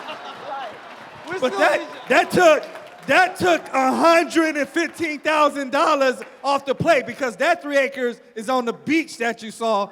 I don't know if I should tell Hill how much it cost, but. Don't do that to him. But here's a point that you just made. You got it. Hey, watch this. Bitcoin's gonna solve that problem. Chris, let me bring you on this. What Hill just did. What he just did. He just flexed. That's what he just did. Let me stop. Can we rely on these institutions for that right there? Well, you can't rely on it, but I just want to just highlight one thing. What he did was flex, perhaps. But what it was is the missing piece. The theme of this panel or this conference was reimagining, right? Right. Reimagining is not just a word, it is a verb. And to reimagine is an act of faith, an act of belief, a fact of speaking into fruition what I believe can be, even if I'm unaware of the conditions that are precursor to it. So when our brother says, yo, I got the 3 acres, he might not have the 3 acres in his pocket right now, but by speaking out into the universe that he got the 3 acres, he gonna have 30 acres to offer. And here's the thing, we under-focus upon the power of the radical black imagination and faith. Faith. The radical black imagination and faith is what got us to be able to sit here now after Middle Passage, after Jim Crow, after all that. Right. And I want us to say, like, part of the work that we don't focus on because it's not tangible is when you speak words of genius and brilliance and possibility out into the universe with folks who affirm and believe you, because there's no way he ain't got them 3 acres because he said it from his soul and you affirmed it. When 2 or 3 are gathered together. Yes. Listen. Look. Listen. Yes. Listen, let me add something onto that. Listen. Yes.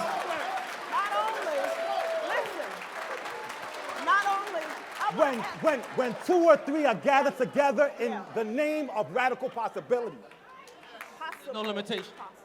Anything is possible. Is possible. Absolutely. But let me just add something.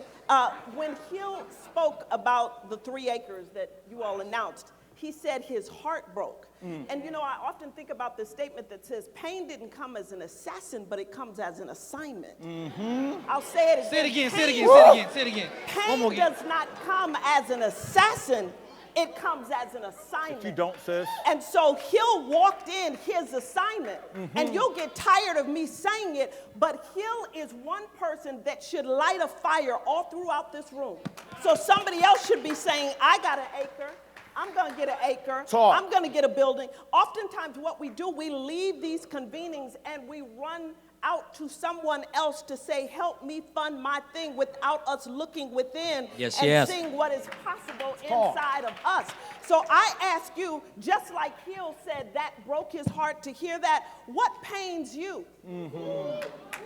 It did not come as an assassin. It came as your assignment. Yes. And what's so important about that mindset shift is that we have to always remember that there is a European mentality that's been fed into us about us being in competition with each other. That is the biggest lie you've ever heard. Where we win consistently is in collaboration. Where we lose is when they say there's only room for one of y'all. That's right. And somehow A2MEND's competing with Umoja for that small little dollar that they should have been blessed triple, tenfold, both organizations. That's right. Bro. And they have the leverage to demand that if they work together. If they go in separate trying to fight over the crumbs, then that's what you end up getting. Right. In every aspect historically in our community, and the reason why I call my platform the Black Wall Street is because I tried to look back at black communities where we had built network wealth effects. Yes. And not just the Greenwood District, but look at Bronzeville in Chicago, Paradise Valley and Black Bottom in Detroit, Harlem, USA, Wilmington, North Carolina, Rosewood, many towns throughout Virginia and Kentucky. We built wealth. Yes. And I believe there were three distinct pillars that built wealth. Pillar number one, institutional ownership. We owned our businesses, we owned our institutions, we owned our homes, we owned our land. Yes. Pillar number two, institutional trust. And individual trust. We transacted with each other. Yeah. We loaned each other money. We hired each other to do jobs. Yeah. And then pillar number three, and perhaps the most important, the movement of money or capital within the ecosystem. A dollar changed hands 6,100 times. Back then, that was a year or 3 years. Today, as I said before, a dollar leaves black community within 67 hours. In the Asian community, it stays 21 days. In the white community in America, it stays 28 days. 6 hours, 21 days, 28 days. You cannot make up the wealth gap if money comes in and leaves so quickly. That's right. So, when you think about it, and you think about new technology, what it does is it offers the ability in a low-friction, low-cost way to be a disruptor around creating fair systems where the traditional monetary system has been completely and systemically racist and unfair to us. Yeah. So blockchain technology is a trustless system, so it solves the trust problem. Blockchain technology also is a system of fairness because it's agnostic to race. And someone said to me, Hill, I just did an interview on CNBC the other day. They said, Hill, you talk about fairness as if it's radical. And I said, fairness for the black community is radical. That's right. Talk. Because all we need is to be fair. When it's fair, we win. Talk. In every arena. We just need a level playing field. So, when you think about yourself and how you fit, think about how you can be radically non-competitive with other people of color. Think about how you can be radically supportive of other folks in the community. And think about how you can work together to leverage and to scale whatever you're building. Because that's where we win. Where they stop us is keeping us separate, and then it doesn't allow us to scale and share liquidity. Because it's capital investment and investment in each other that actually creates the big wins. And that level of economic fragility is dealt with because if you're just one paycheck from going broke, there's no way you can make option choices to grow, right? But if you know there's a safety net or a community net that allows you a fabric of support, then you can actually start to invest in yourself. Okay? Yeah. There's a word that Phil mentioned about community. And oftentimes, to the point that's been made, we're in silos, right? So we're big individually as opposed to seeing the magnitude of people and lives that we can change when we interconnect. And so there are these sayings, secure the bag. You're the bag. You have to secure you, right? And when you do that, you see your value, and then you see the value by the persons around you, and we make greater impact together. We do more together. We've done partnerships with HBCUs and formation scholars, homecoming scholars, working tandem and identifying issues in communities. And so I challenge the people that are here to go back to the place of pain. As a young lady that was raised in a single-parent home, when I was given an opportunity to garner one of the largest checkbooks by arguably one of the largest entertainers, of course, I'm gonna go back to the place of pain of being raised in a single parent household, right? But I didn't do it alone. I connected with other programs that were already doing work. And oftentimes we feel, we get lost in ego, right? And we feel like my program's not gonna get the shining light if I connect with you. But we have to lose that and lean on impact. How many lives can we connect if we connect together? And that is where we have to go on the power of partnership. It doesn't have to be individuality. We can do more. There are so many other cultures that buy a house and 8 of them live in the house, right? But 8 of them go to work and 8 of them bring a paycheck home, right? So then they're able to buy the house next door. And ultimately they end up buying the whole block and the whole community. Why? Because it started with the plan and the plan evolved partnership. So I challenge you to look and see, what are you doing that's interconnecting, that's locking arms with someone else, because that is where the impact is going to come. Yo, and sis, like, you so spot on, and something you said a little while ago that's still sitting in my spirit, which is when you said this idea of, like, because you're an institution. Yes. And I think you said it really quickly, and it gets lost because you said other dope stuff, right? But I want us to understand this piece too. And as an educator, this is the most essential piece. We go to the community colleges. We support the students in the community colleges. Yes. They are knowledge-building institutions, yes. But you are a knowledge-building institution. The dude on the block who don't got a college degree is a knowledge-building institution. Who's the professor? Who's the dude on the corner? Like any adult facing, any adult who faces young people is a library, is an institution, and holds knowledge. And it requires us to be able to see them as such and bring them into spaces to share that knowledge. So we do this project called Science Genius, right? Where we bring, we challenge the young people to write raps about science content. And of course, the first thing we get is resistance. Don't nobody write no bars about no science. This is about getting the ops. And I'm like, yes. And then I'm like, and then you know our communities, right? Oh, you know what? Them kids in Brooklyn know. They had science bars. Them kids in Brooklyn ain't wrote no science bars. But our children work on this natural recognition that I must step up if my peoples are stepping up. Community. So the kids are writing bars about science. But here's the thing that's the most powerful piece that I didn't even plan for. I was like, we don't get these kids to write science because I like them to be scientists. We went to the hood and we're like, yo, you got bars, or you nice. Come work with the kids in the school to write these raps, because them teachers don't know nothing about rap. And what was powerful was, they were like, I can't go back to the school. I dropped out. I can't go back to the school. They never liked me. A majority of our schools are places where they break the spirits of young folks, where the most genius ones leave the school. So part of our work also is to identify the professor that's in the hood. And go get him. Right? The PhD that ain't got a PhD, but got that natural genius and knack to be able to understand knowledge. Yes, yes. And we've got to do a work of recovery.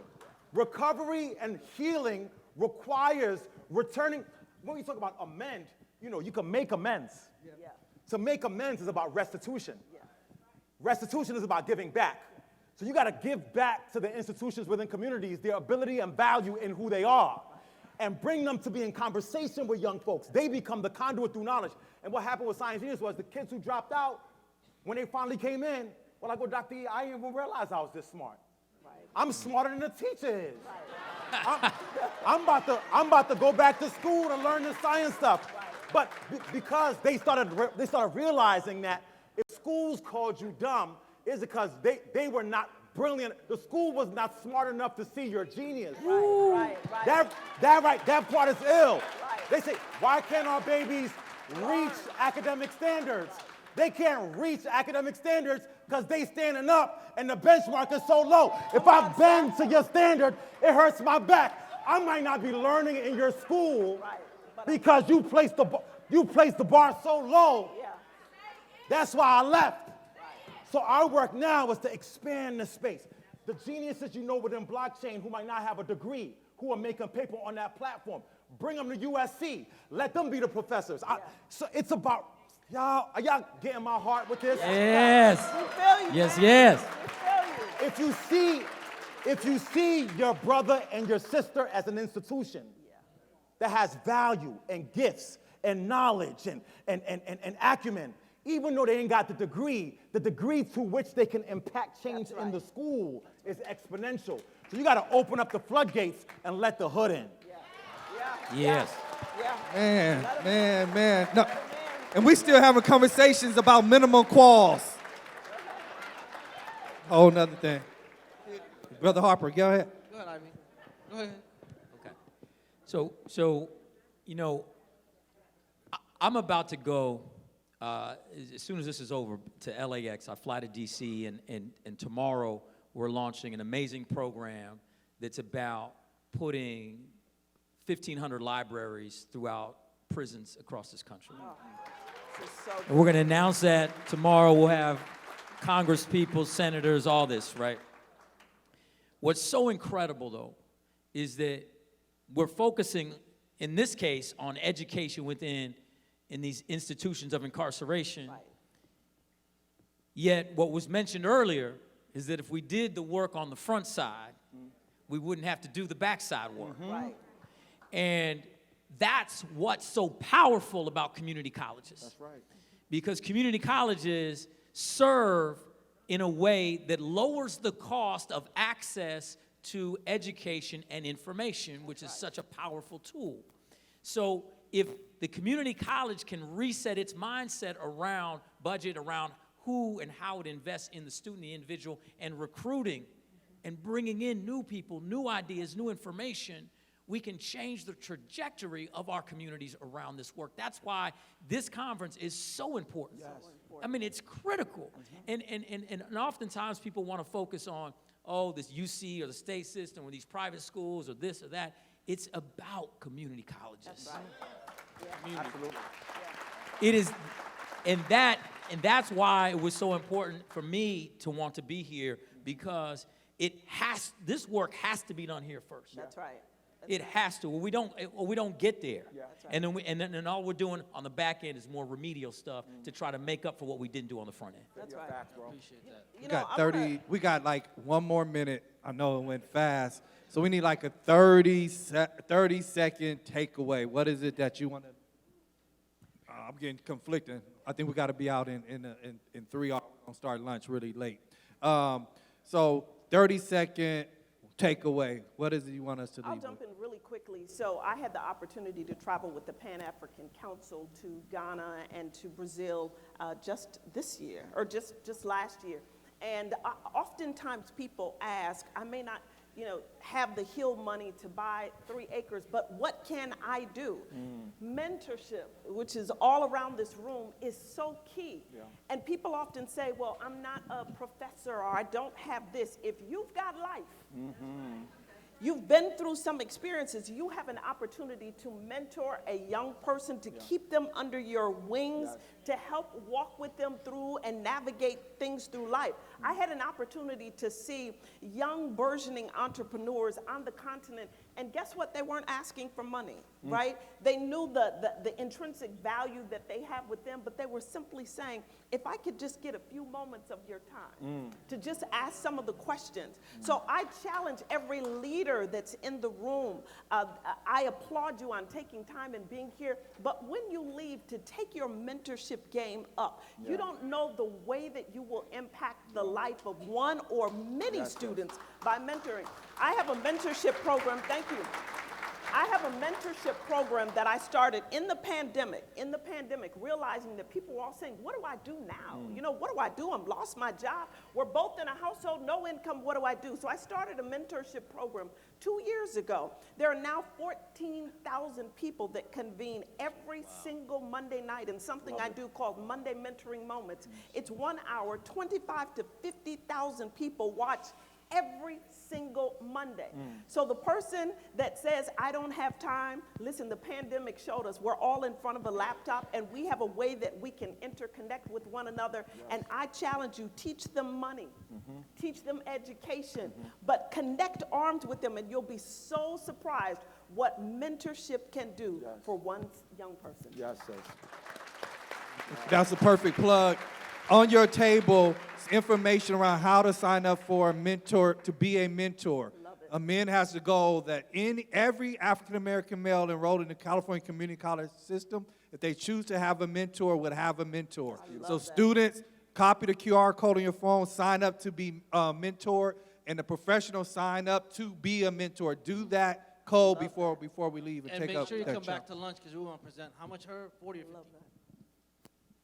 $50,000 in scholarships to our mentees today at lunch. So make sure y'all pull up. Oh, God, I love that. Chris, thanks. Brother Hill, yeah, 30 Okay. seconds.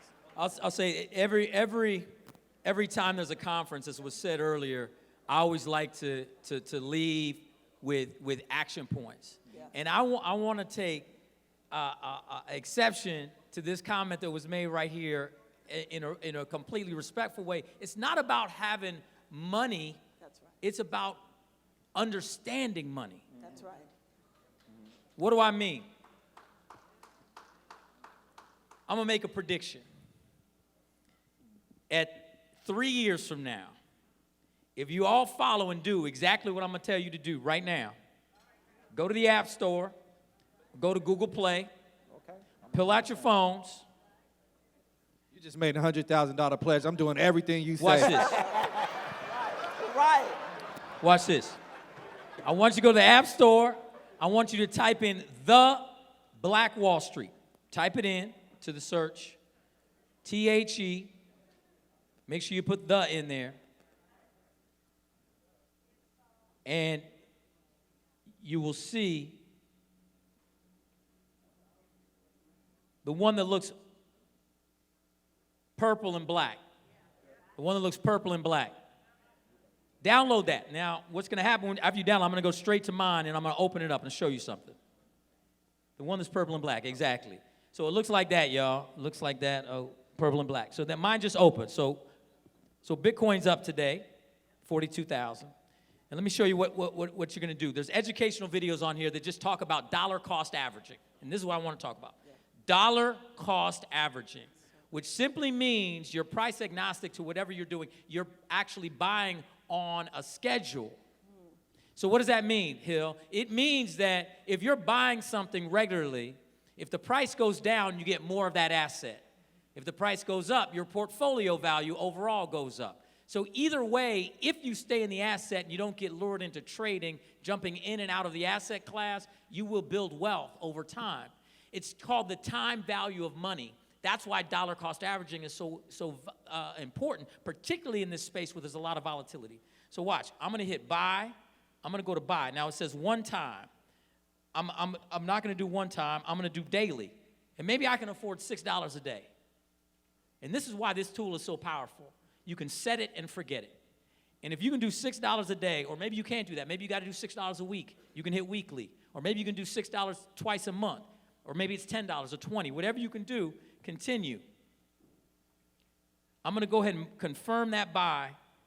And now I'm buying $6 a day. I don't even have to look at it again.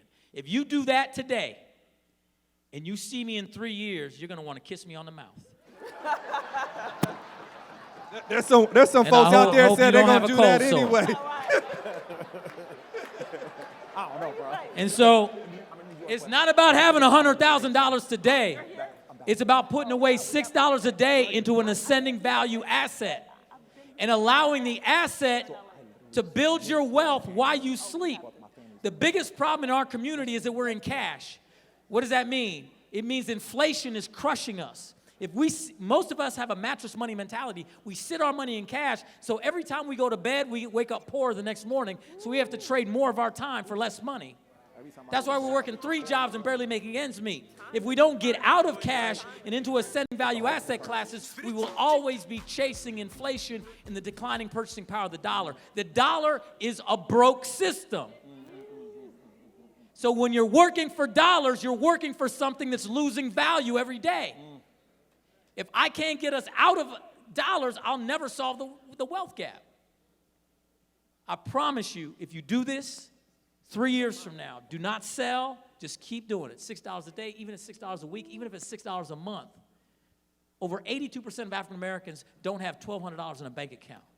If you just did $6 a week, you would far surpass that within the next year and a half. Trust me on this. Hey, y'all, let's give it up.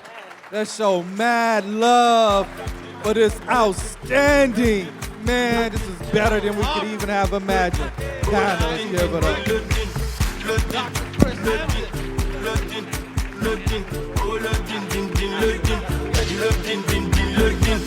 Ó sùn ó gọ̀, ó jí ó gbọpẹ́, ọmọ tó sùn ló gọ̀, ọmọ tó jí ló gbọpẹ́.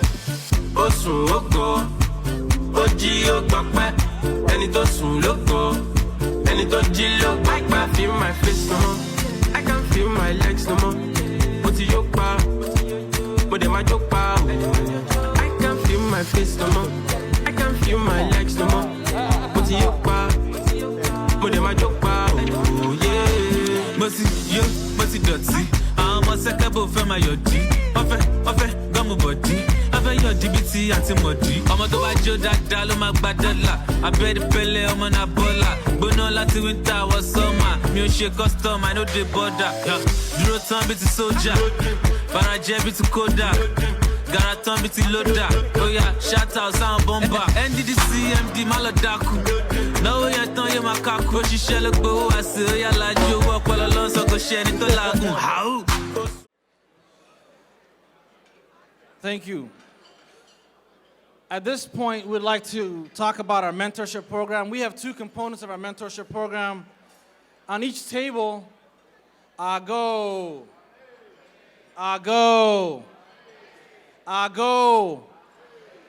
Just like, at this point, if we can just have the clinging of the silverware be the only noise that we hear. I know it's very difficult, but I'm only at 2 minutes, all right? We have two flagship programs. One of them is our Mentor Match program. As Dr. Bush talked about earlier, that is on every single table. We also have our Mentorship Leadership Academy. And to date, we've dispersed over $750,000 worth of scholarships to mentees. So at this stage, if you are interested in your campus having a charter, please contact Dr. Antonio Banks. If you have young black men who can benefit from the Mentorship Leadership Academy, please contact Mr. Brett Kennedy. I'd like to invite our young black men who've experienced going to Africa and brought home, as well as all of the scholarship recipients to the stage this year, as we disperse $50,000 to get to $800K for our annual scholarship contributions. Please approach the stage, all mentees.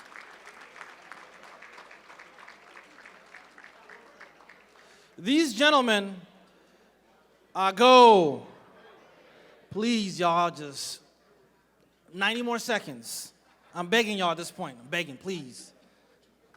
We're gonna have some nice, desserts or something at 4:30. All right, so these gentlemen, I know a lot of our campuses are dealing with outreach and retention for black men. Through COVID, these gentlemen were engaging in weekly webinars on Zoom, connected to our work, talking about mental health, financial literacy, brotherhood, bonding, how to survive, how to thrive, connecting each other to make sure that they serve each other as a lifeline. So when we say that young black men are not connected or engaged, they absolutely are.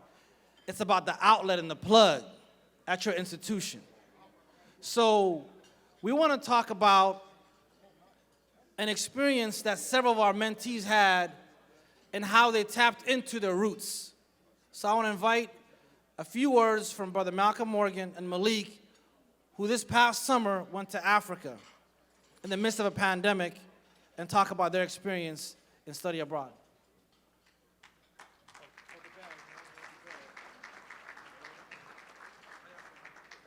Okay.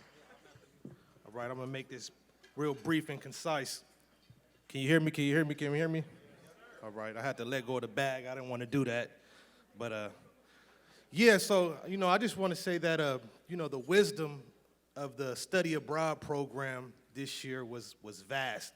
And the methodology made a lot of sense to me, because I like to think that A2MEND kind of gave us a gradual walk into the continent, instead of just dropping us off in the bush. You know what I'm saying? this is why I said that, we started in Dubai. It's like, the world's playground. A lot of brownness, but it wasn't, black land. Then we went to Egypt, and Egypt is like, it's as much as it is African, it's Arab. And as much as it's a African country, it's a Middle Eastern country. And everybody, and you see that in the people. Every person you look at, it's like when you look at them old pictures of Abraham Lincoln, and you be like, somebody in your family had a thing for chocolate somewhere down the line. You know what I'm saying? Somewhere down the line. Or like that essay whose name is Negro, and you be like, man, somebody lied to you, man. Somebody black in your family. You know what I mean? So that's Egypt, And then when you go to Ghana, that's Chocolate City, you know what I'm saying? That's Chocolate City, you feel real connected to the soil. But it was all beautiful. It was very prolific, and I'm sure that everybody took home something to enrich themselves. So I appreciate A2MEND for that, and I appreciate the organization, and I hope that everybody's here shows their support, ongoing support, and never lets this thing die. Brother Malik.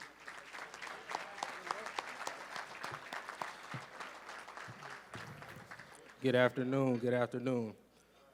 To kind of piggyback off what Malcolm said, this trip for me was very poetic. When I first heard about it, I was very ecstatic. It was dear to my heart.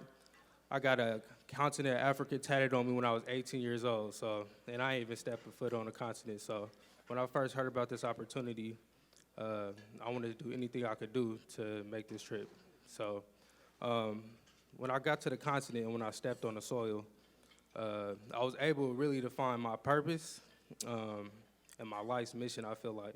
I'm gonna get more into that in the workshop at the Jetway at 2:30. So if y'all wanna hear about that, y'all can stop by. But like Michael said, man, this was a beautiful thing in the midst of a pandemic with so much uncertainty, flight delays, the COVID going around. And for us to be dropped in paradise, like what more could you ask for, you know what I mean? So I just want to thank A2MEND. I want to thank the mentors.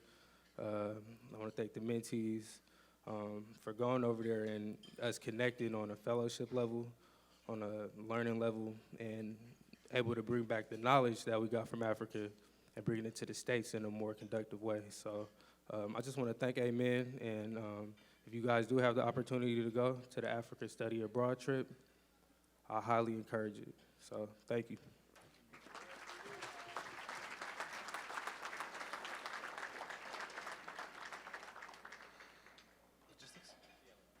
Elliot?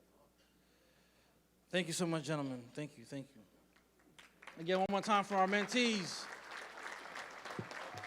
And please check out their session, as Malik mentioned.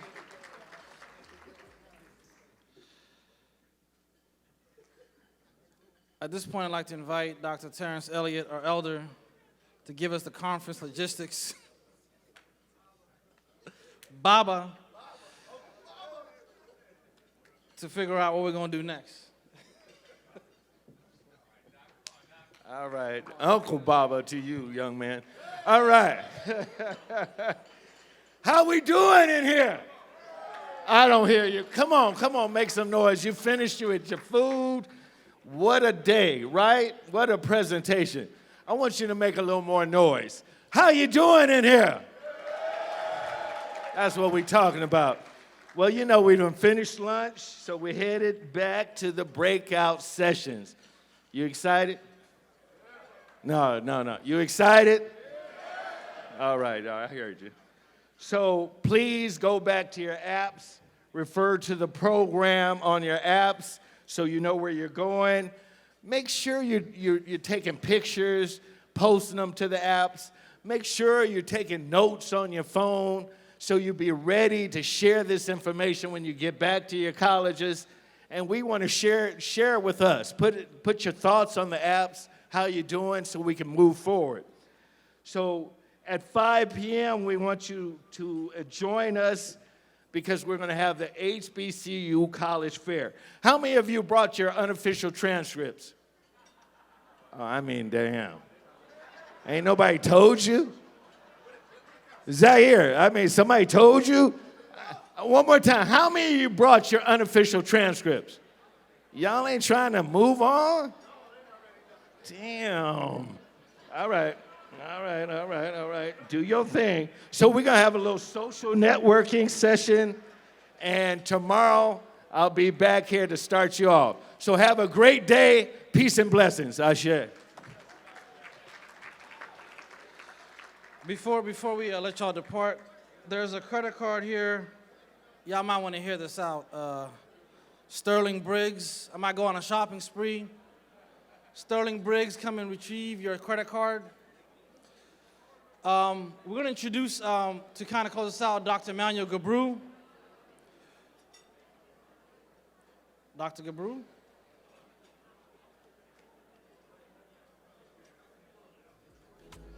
Maybe that's why I don't feel it.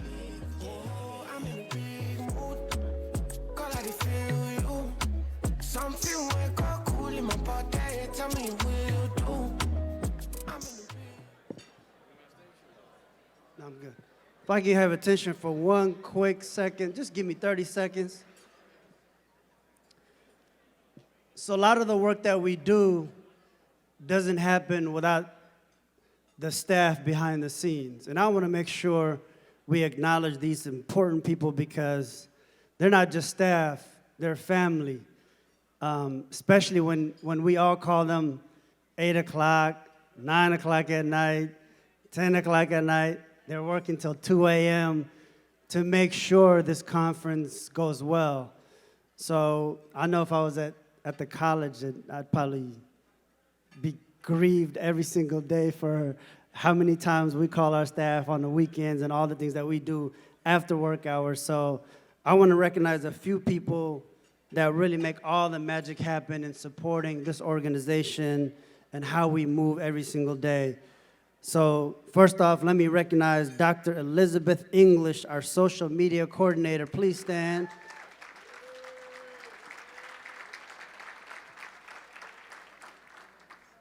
Elaine Radica, our partner advisor.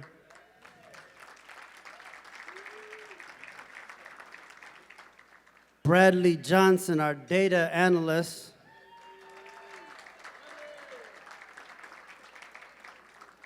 Brett Kennedy, our Mentee coordinator, who spends a lot of time with these young men. Dr. Antonio Banks, who's our charter coordinator. Dr. Monique Green, our AMEND program assistant. Paulette Thornton, our premier communications advisor. And then Armand Santos, who's not here with us, who's our website designer. Just want to say a huge thank you to all of you. You make our lives so much easier, and you make all the work that happens behind the scene. So thank you on behalf of the executive board for all that you do for us.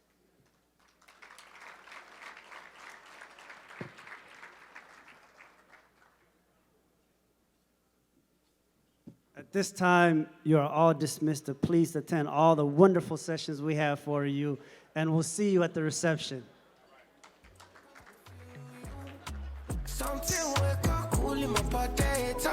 Pull off something incredible. This wasn't what I planned, but this is what we gonna do. So we at home, right? I'm gonna start it off.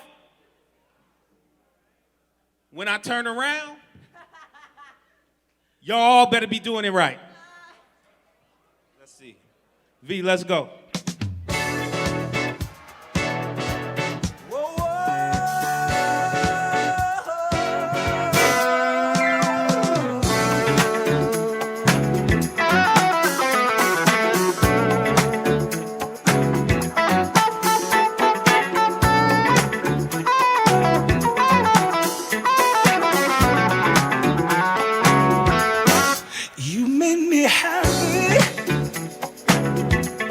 Cut the music, cut the music. That was cool. Hey, Herb, that was trash. I said when I turn around, Y'all know what to do, so let me help you. If you 19 and like what's going on, follow the OG next to you. If you don't have no rhythm and you like, I can't get this two-step, they going left, you just go left. We're gonna try it again. V, kick it. Whoa!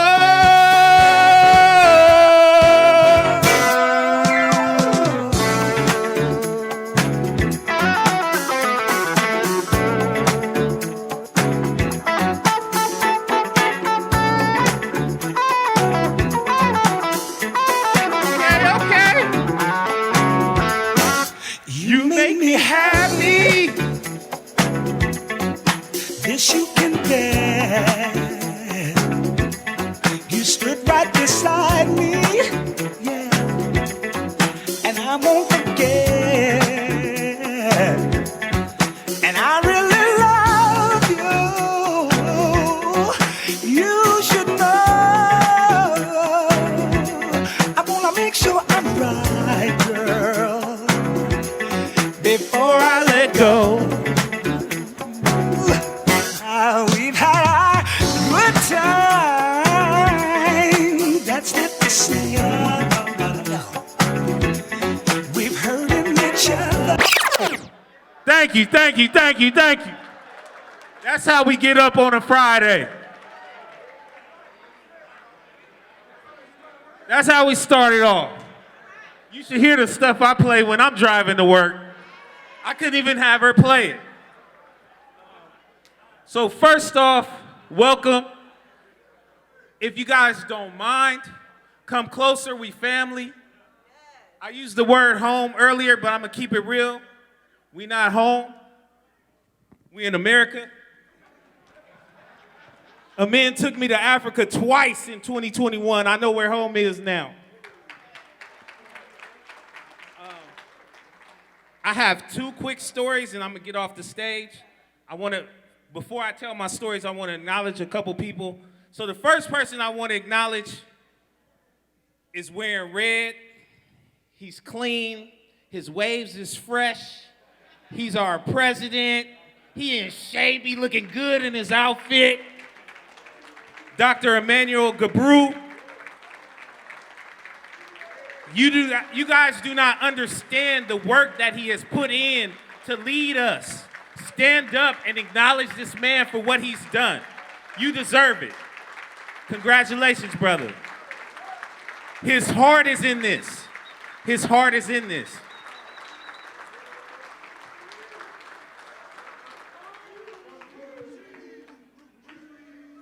To try to lead 19 other brothers who all think that they are the best thing since sliced bread is a hard thing to do.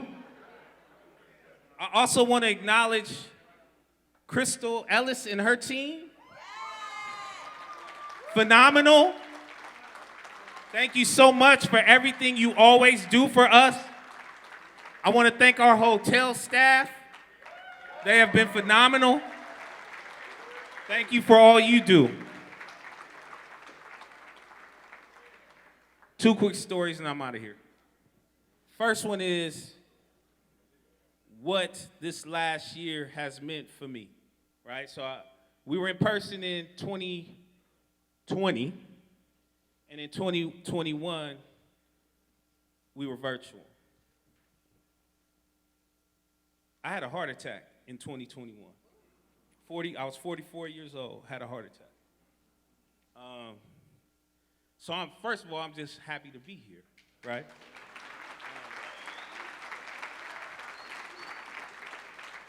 But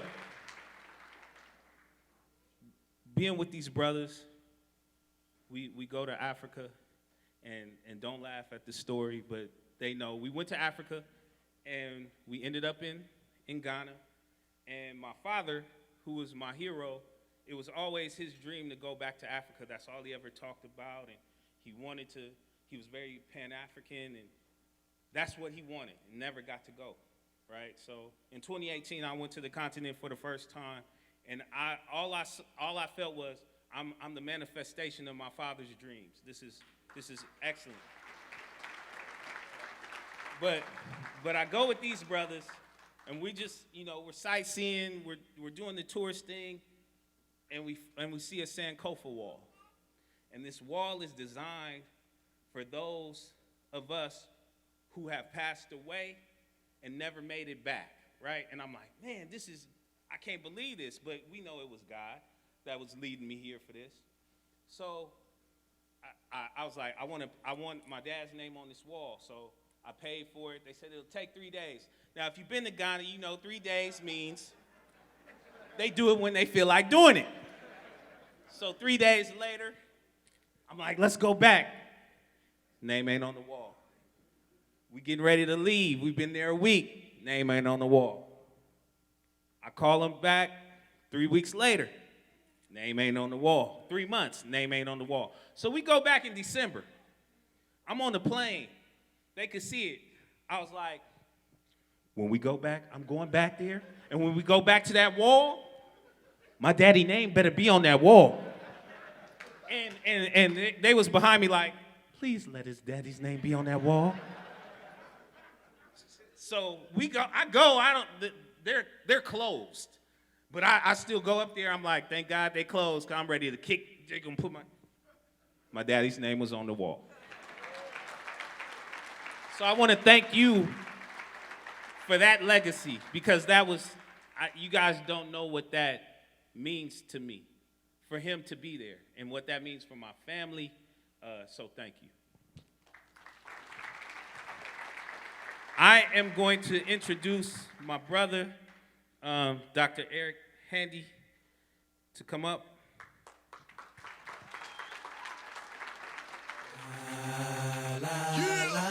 Wait till I get my money right. I had a dream I could buy my way to heaven. When I awoke, I spent that on a necklace. I told God I'll be back in a second. Man, it's so hard not to act reckless.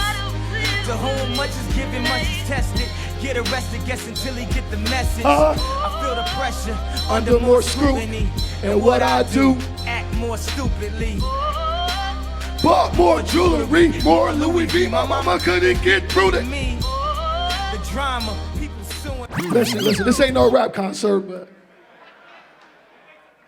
wait till I get my money right, huh? Straight up, I just want to take a moment to say that song resonates with me so much because, like Dr. Green here, it is about legacy. And this individual is the reason why I'm here, and he keeps building legacy. I'm going to bring up a gentleman who is the elder statesman of the executive board.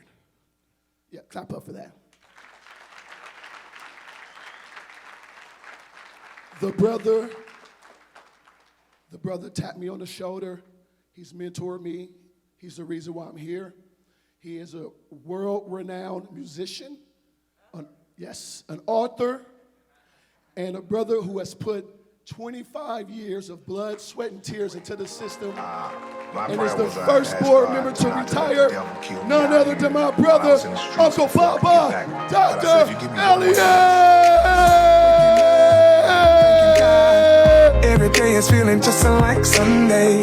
Wifey fly by my side. Green light, everything is going my way. Riding clean, living dreams. Just left the barber and I'm feeling like Midas. Heard him say, give him praise. What's in the water got you acting like this? Ain't a day go by that I don't try to thank the Lord up above. And if you wonder why I'm loving life, I'm close and I tell you what's up.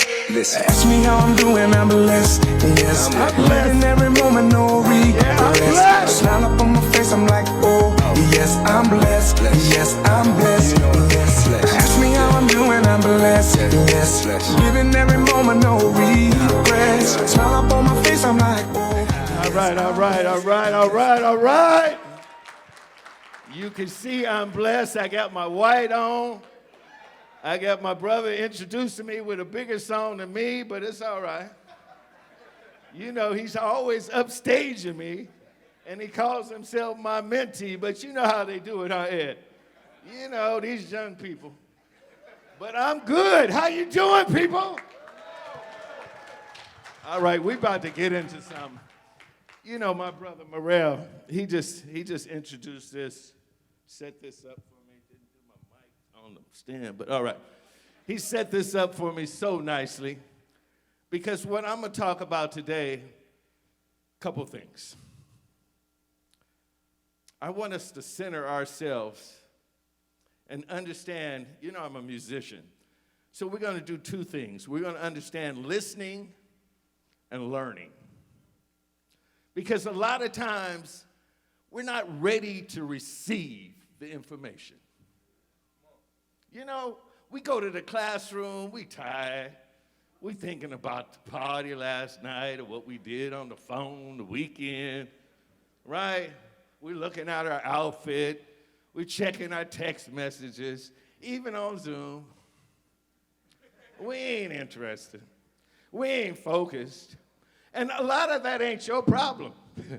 Some of it's those people who lead the sessions get it so boring, you just like, damn, I done checked out a long time ago.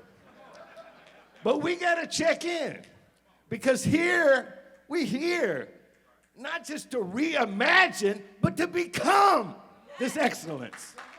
We can't wait for it. Time is now. So we are the ones that's gotta lead this. And to do this, we gotta set the foundation, right? We made it this far, so let's pay tribute to the ancestors. Brother Malik, Malcolm, we can't do this without paying tribute to the ancestors, right?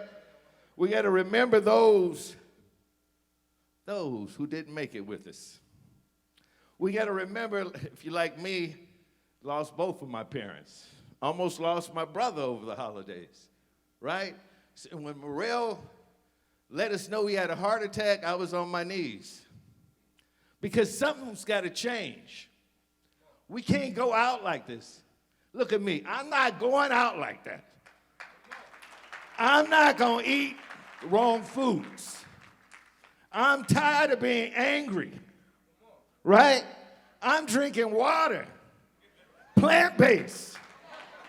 I'm gonna get my shit together.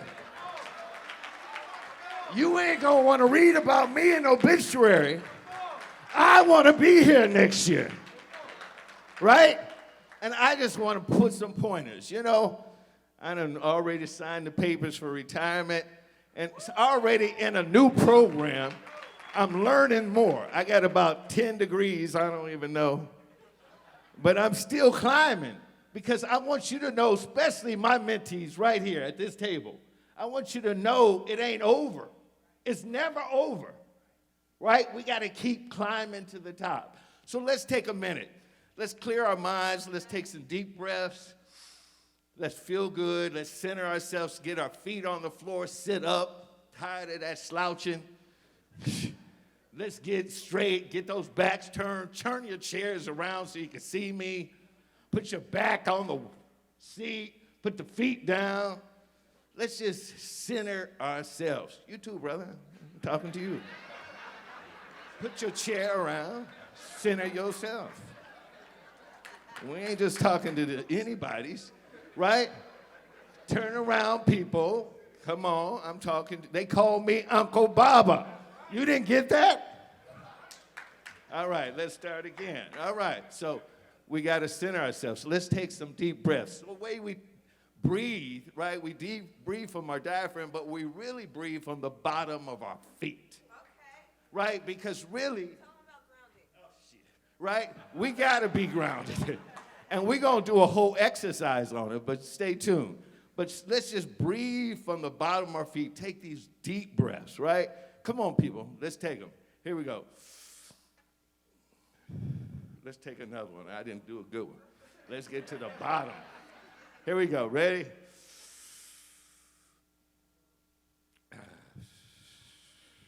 All right, this one we're going to take out our nose. I heard you. Somebody up there trying to lead my presentation. All right, so we're going to take this one out the nose. Thank you, brother. Here we go. One more time. And out our mouths. All right. I think we still clowning. So one more time, center. Here we go. In our nose.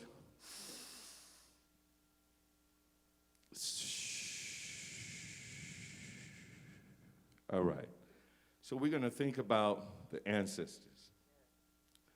We're going to understand that we've come from a long way. We're going to remember the names that are important to us. Like I said, maybe you have lost someone dear in your life. Maybe it's of a recent thing. Our ancestors that have just turned over and just left us are the ones we really want to reach and keep connected to because they're still present in our life. So let's take a minute and think about who you want to call today. Who do you want to be with you here to hold you, to guide you, to comfort you? Let's call out their names. Come on, call out their names. Ashe. Ashe. Ashe.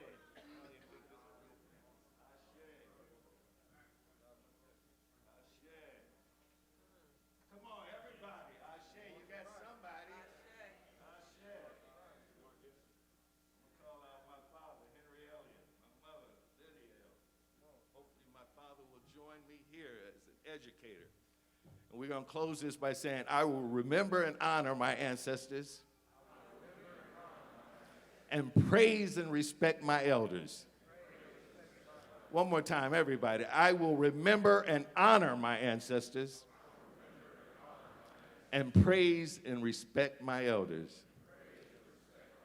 And because we do everything in threes, one more time. I will remember and honor my ancestors and praise and respect my elders. So I'm gonna do this real quick thing and get out your way. So like I said, I'm in a new program called Sound Healing. I realized in my life, you know, as a musician, one who teaches music, and I guess I wrote a couple books on it, but more importantly, I've been thinking as music as just an entertainment. I've been a performer. And I'm tired of that. I want to reach people and heal. I don't know about just healing others, but I want to start with myself. And I'm starting with understanding, as a black man, I've dealt with a lot of anger in my life. I have, you know, they don't call me Uncle Baba because I'm just a chill guy. Because I can flip on you in a second. But, you know, I'm a good brother. And because I have good brothers around me, they keep me in check. And I appreciate it. But they know I need to do the work. So I'm saying when you get this age, y'all, you got to still work. I mean, you got to work on your physical, your mental, your spiritual, and your emotional selves. And we got to be real. We're in leadership. We're in positions. We can't fall down. We have to be strong. So one of the things I do, because I have anxieties, I get depression, you know, I get upset and frustrated, little stupid stuff I can't change or correct, and I have to tone. So this is one of the things I've learned. If you would practice with me, I think you can get something out of it too. So I'm gonna ask you to stand up if you can, if you feel like it, you're into it, you wanna do this with me, and we'll be as a family together. I appreciate it. So we're going to do just toning, and it's really about finding your name. Let's say your name out loud. Just say your name. Terrence. Terrence. Keep saying Terrence. Okay, that's your hum. Okay. Say your name again, Herb. Okay. So we're going to do this hum. So we're actually going to close our lips and keep our teeth open. And we're just going to find that tone, not my tone, but the name you just said, your tone. Listen, sis, she already know what we're doing, right? So your tone, and we're just going to just tone. We're toning or sounding, right? So let's try this. Ready? Just center yourself, get a good, make sure you take that deep breath from your feet through your nose. Here we go.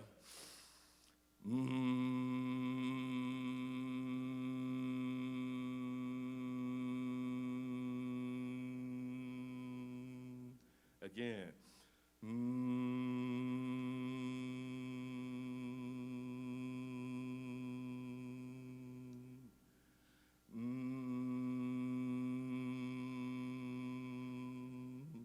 Good. Now we're going to add a part to it because we got our whole bodies, we're standing up. So the next thing you need to feel like you're on a bike. You know, I hope you know how to ride a bike, but you're going to ride a bike and your feet is not going to move off the ground, right? So you're just going to be riding that bike. You're going to be pushing that wheels down. Come on, let me see you ride that bike. Come on, Herb, ride that bike. Come on, you know how we ride that bike. Come on. Morel, you ain't rode a bike in a long time. Okay, so ride that bike. You gotta push your legs down.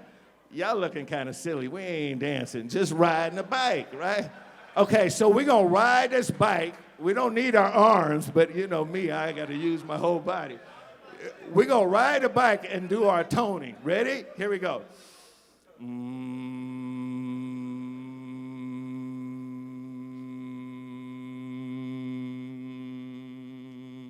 Again.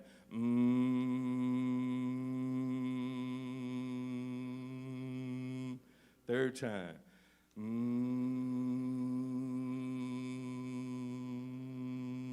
Good. Now we're at the third part. Everything's in threes, right? So third part. Now this is see if you got skills. So we're going to be riding our bike, toning, and we're going to start clapping. Woo! Woo! We're going to knock it out of the park on this one, right? Come on, ready? Take that deep breath.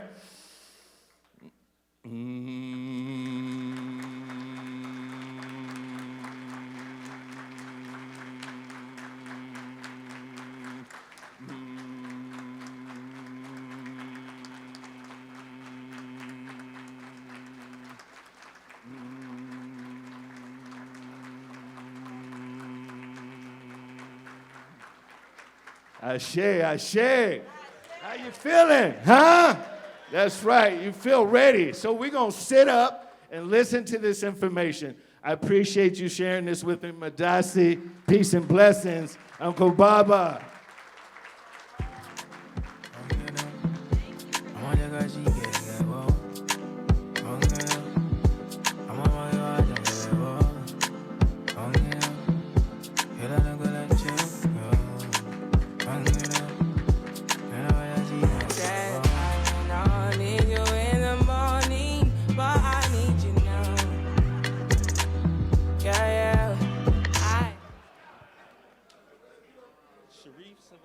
Okay, so we're going to get into this. I need to acknowledge a young man, Sharif Savad. Is Sharif in here? Where's Sharif?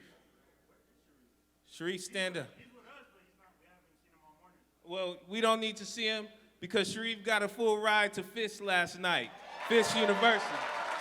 So just know we standing up for you, Sharif.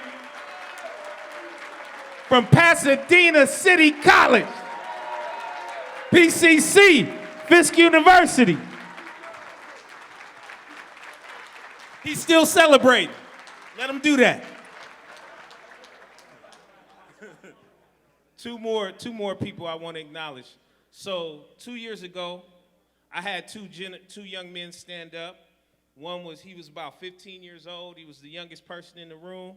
His mom is here, and I'm encouraging all the ladies here to go to her workshop after this. Dr. Davin Brown, where's your son at now? Where's he at? Morehouse College. Morehouse College. Lives are being changed. You don't understand. Davin and I grew up in the same neighborhood. Him going to Morehouse, our neighborhood is changing. We've changed our communities just by going to school. There's one more. This gentleman stood up. Maurice, stand up. Where you at? Mo's over there. So this is a friend of mine. When I was going to grad school, I was like, man, you should go to school. He's like, I don't want to go to school. He ended up going to, I was like, you should go to school. He ended up going to community college. Turned around, he's getting his bachelor's. I turned around, he got his master's. So at the last conference in person, I had him stand up. I said he need a job. Mo, where you work at?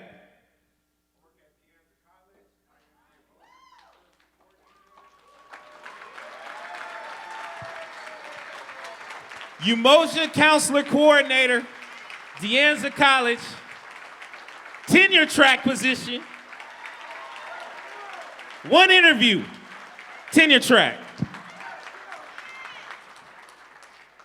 And this is, but all these accomplishments, understand the connection. It goes back to what we doing. It goes back to what y'all doing. We're making things happen. So I appreciate that. I want to introduce our student panel.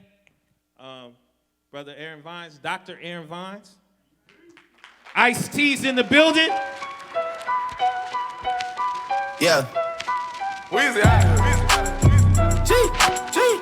and Umberto, Mr. Herbert English. I got more slaps than the Beatles. Point running on diesel, dog. Playing with my name, it's dog. Who see what? Don Corleone. Trust me, at the top it isn't lonely. Everybody acting like they know me, dog. Don't just say it now, you gotta show me what you gotta do. Bring the clip back empty. You asked to see the ball. Good morning. Isn't that a way to get started this morning? I see Dr. Elliott in the future. He's gonna have us all in yoga tights doing yoga next year with a sweatband around his head. I want to thank the DJ real quickly.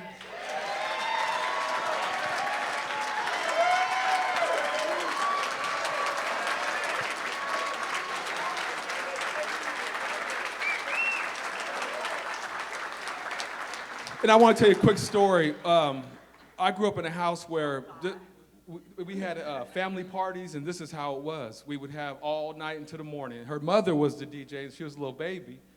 And then you start seeing her getting on the turntable, back in the day when there was turntables and all that, scratching. And so it's so beautiful to see her where she is now and remembering her when her mother was a formidable DJ in the Bay Area back in the day, and now she's doing a great job. So thank you, DJ Vibe. So we have a lot of amazing mentees, a lot of them. You heard about some of them.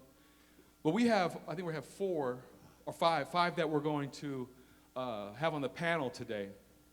And they're superstars. You're going to hear a bit about their journey. You're going to hear about where they started from and some of the amazing things that they're doing. And I want to celebrate them because they have done amazing work. But I don't want to forget the ones that are sitting in this room now that are our mentees or that have moved on, because they're just as amazing. We just selected these 5 because we thought they were here and their story is incredible and they inspire us. So do you have anything to say before we bring them up? I did, but... Did I say it? Oh, okay. Have a seat, Aaron, because I got a little minute. Because I believe in giving folks their flowers while they still living. So Dr. Terrence Elliott, thank you. Emmanuel Gabru, thank you. Dr. Edward Bush, who I grew up with. So I knew all this, what was it? Love. I knew that when he was 7 years old. But real quick, I want to acknowledge some people. And if you know me, you know that I love being a father way more than I love being in a man. I'll say that again. I love being a father way more than I love being in a man. My daughter is here, and literally, I went back to school. She was born October. I went back to school in January because I know I had to have a better life for her. So if Dr. Elizabeth English can stand up. All right. Nah. Come up here, Lizzo. Lizzo, come up here.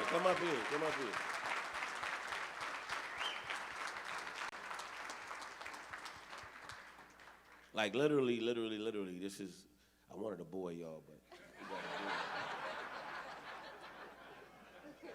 boy. Love this kid right here. She literally has never, ever given me no problems.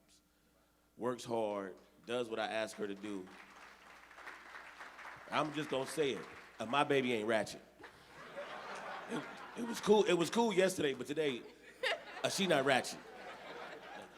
So I love her dearly, and because of this work, I'm able to have a kid like this. Is Michael Maine in the room? Michael Maine. Michael Maine is a math teacher.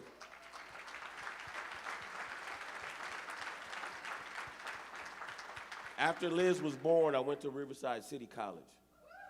And Michael Maine was my math teacher. Now, mind you, Chris Emden talked about it yesterday.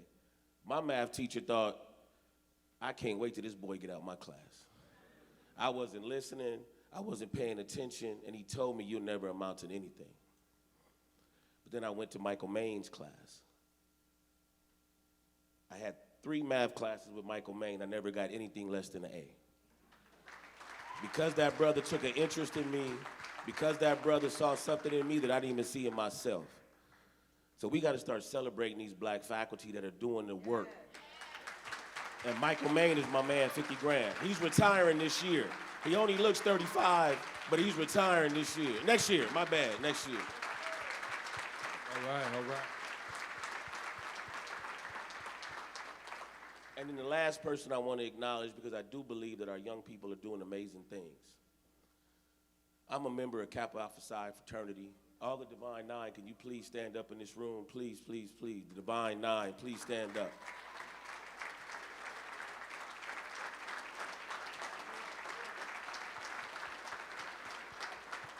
We had a young man in the mentor program, and he called me one day, late, like 12 in the night.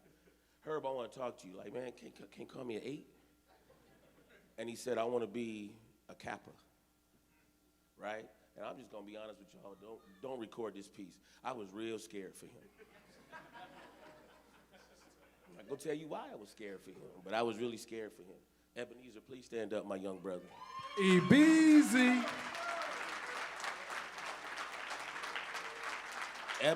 Ebenezer from Nigeria is the epitome of the mentor program because he saw something in me that I didn't even know he saw, and he said, I want to be like him. I love that young man. Anything he asks me, he will get. He has applied to San Diego State to get his master's degree. He already got his bachelor's degree from UCR.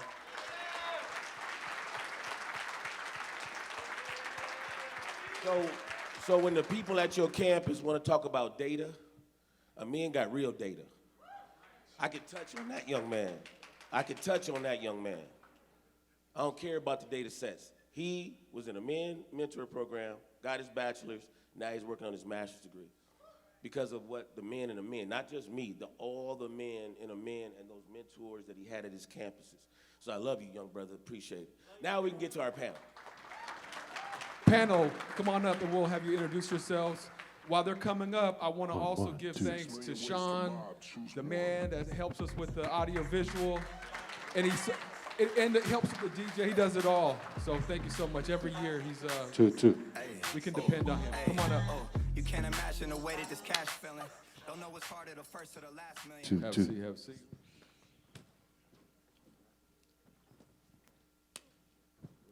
One.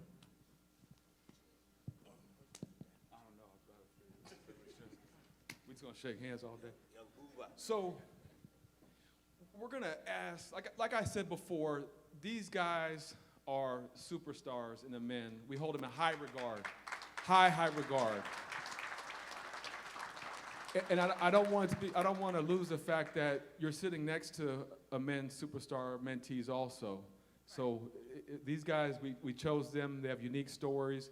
And so what we thought we would do is we would just take turns and they can introduce themselves, the college that they started from, the community college, and just give us an idea about your journey and some of the things that you've done.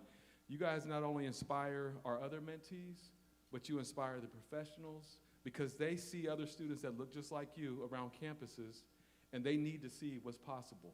And you guys have shown it, and we appreciate and thank you for it. Let's start with Abubakar. Excited to be here. Good morning, everyone. Great to see you all.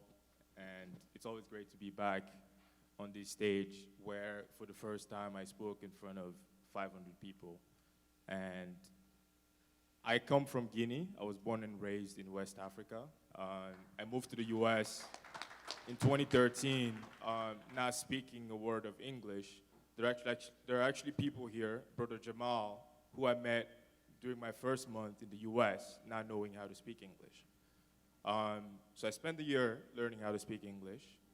Then I attended community college, starting from AVC, Antelope Valley College.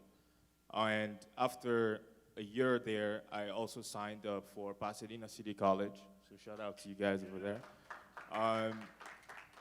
Yeah, it was a good time. I just took advantage of every opportunity that I have. One thing I didn't tell you, before coming to the US, I won the diversity visa lottery to come to the US. So I played a lottery. I had 1 out of 10,000 chances of coming to the US.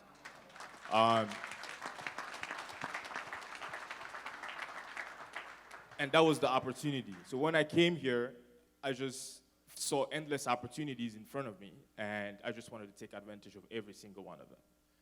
So starting from AVC, I signed up to Pasadena, was going to 2 community colleges, took 23 units a couple times, so that I can finish community college in 1.5 years instead of 2 years, which I did. Then I transferred to UC Berkeley.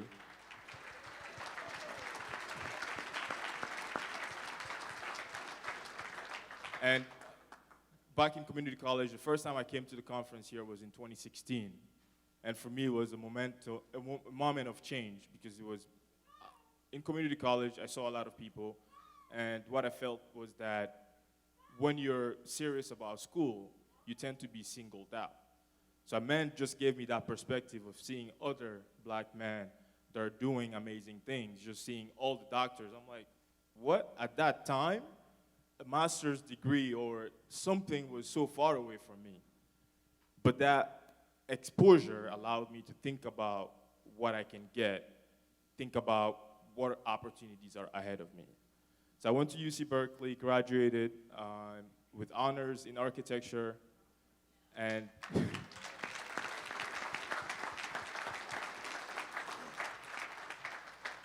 after graduating in 2018, went back to Guinea, my hometown, started a nonprofit organization building housing in slums.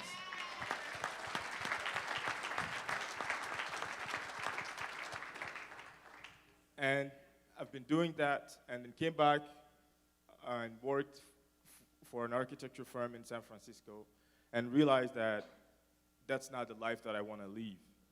I want to do more. I have more opportunities. There are more opportunities out there for me. So I said, okay, I want to get my master's degree because I'm still following you guys. I want to get to the doctorate, but for now, the master's is what's ahead. And I wanted to get it outside of the US to just get a different perspective. So now I'm getting my master's at the London School of Economics.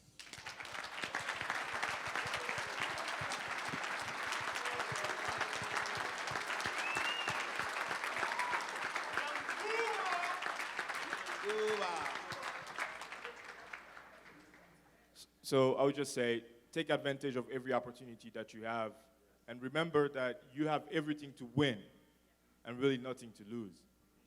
Yeah, that's it.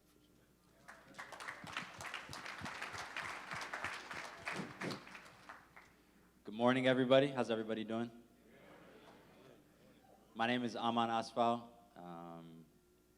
Born in the States, here in California, Thousand Oaks, if anyone's familiar, Ventura County. Both my parents, born in East Africa, Ethiopia, so first generation student here. And basically the quick summary of my academic journey is, actually I took my first community college course the summer after 9th grade. And so pro tip for everybody here, and I hope you can take this home to your brothers, sisters, cousins, etc. Correct me if I'm wrong, if this still isn't true, but community college courses are actually free for high school students. Am I correct? Okay.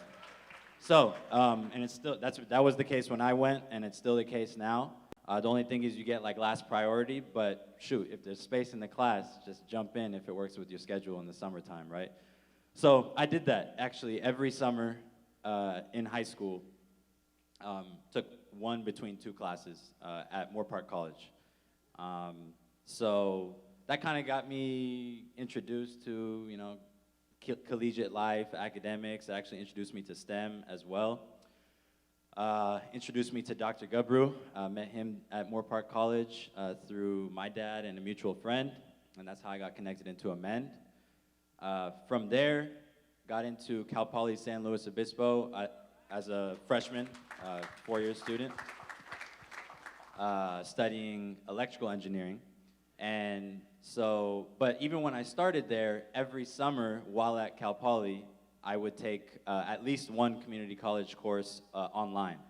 I didn't do them in person, but there were actually online classes even before the pandemic and all that. So did that, fast forward, finish the bachelor's at Cal Poly, and a lot of four-year schools have you know, what they call 4+1 master's programs. And so for me, I figured that was the most bang for my buck. I wasn't trying to do another 2 years and get a master's, I'm not gonna lie. So I was like, you know, I could do one more year and get the master's and not have to pay 2 years of tuition and another year of my life. So applied for that, got into that, and I finished the 4+1 program at Cal Poly. Thank you. Thank you.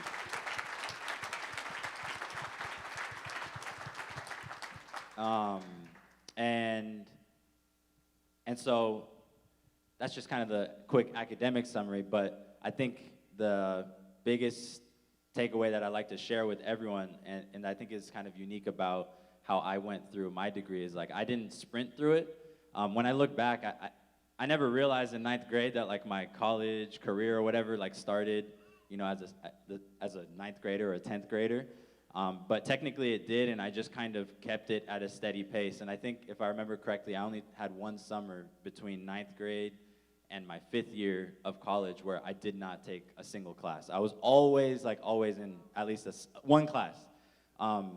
And it doesn't seem like much, but I just kept like a steady pace and kept it going, and I think that came out to like 8 years or so of like taking classes. And so happy to say I'm not in a class right now, but I work now as an engineer in the Bay Area, and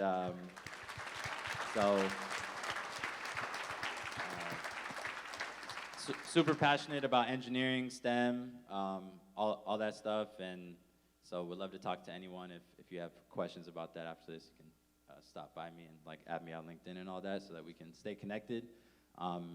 Yeah, so I have more to say, but I think that's the quick sum up there.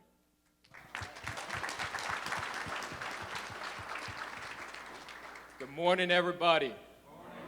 Come on, y'all. We just got it. We checked in with each other. We in good spirits. We're amongst family. Good morning. Good morning. Good morning. It is such a joy and a privilege to be with you guys here today. Wow. A2MEND has been a part of my journey since really the beginning. But I'll give you a brief summary. I come from a small town in New Mexico. When my parents divorced, my mother brought me out here to California. Was raised picking up walnuts in the Central Valley, and you know, being the youngest of 5 to a single black mother, the world really isn't that nice to you, right? As a child in this country, as a biracial African American and Hispanic male in this country, there's not really a lot out there for you in the get-go, right? I remember whenever I was in high school, we took a pre-SAT test. And a part of that SAT test, they give you like job recommendations for what they think, what the quote thinks you would be good at. And I remember when I got my test results back, they said, you know, you'd be really good for a hair salonist or barber. And there's no flack to those that do that position. You know, there's honor in every job. But for me, I was like, really?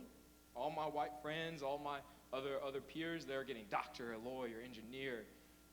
You got hair salonist. I was like, what? That started something in my head. When I graduated from high school in the Central Valley, I got accepted to Sac State. But then the minute I saw all of the, you know, you got to put this deposit down, you got to do first semester's tuition, I was like $5,000, $10,000. I was like, wait a minute. I grew up eating government cheese like a lot of y'all. I was like, what the hell is this?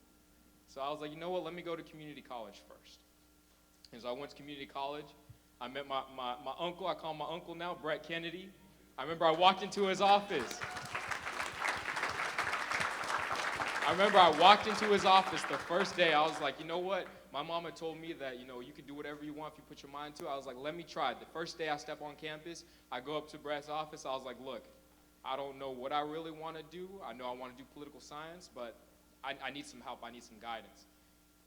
Brother Kennedy was sitting back in his chair. He had his little fedora on. He was like, have you heard of B-Stars? You heard of B-Stars? And I was like, what's that? He said, black students taking action to reach success. And it was that first meeting that really just propelled me forward. Became president of that organization, led it, Came to the first A2MEND conference in 2017. And quick backstory, this morning I went down for a run. When I came first in 2017, it was held at the West End. I don't know how many of y'all remember that. It was held at the West End down the street.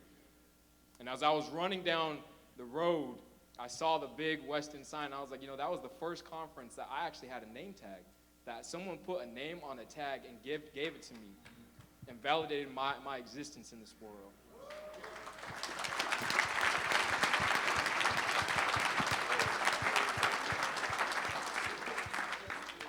At the time, I had already got accepted to Berkeley, and I was ready. I was ready to go to Berkeley once I graduated, once I transferred. And I remember sitting on the ride from Visalia, California, and I was like, God, I don't know what it is you want me to do, but if Berkeley's the choice for me, then let it be. But knock me in the head if you want me to go somewhere else. And when we had that college fair, like the brother earlier last night, I had spoke to the representatives of Fisk University, the president and then vice president at the time. And I gave them my 4.0 transcript, and I was like, I'm already kind of committed to Berkeley, but if y'all can offer me something, let me know what you got. Let me know what you got. They turned around, they got into their little huddle, they started talking to each other, and they turned around, they're like, son, do you know who John Lewis is? Do you know who W.E.B. Du Bois is? Do you know who Diane Nash is? I was like, yes, I do. Like, how would you like to go to their alma mater? I was like, well, I appreciate that. I think that'd be fantastic. And they're like, how about we give you a presidential scholarship? We would do a full ride. If that ain't a knock on the head from God, I don't know what is. So I go to Fisk University in 2018.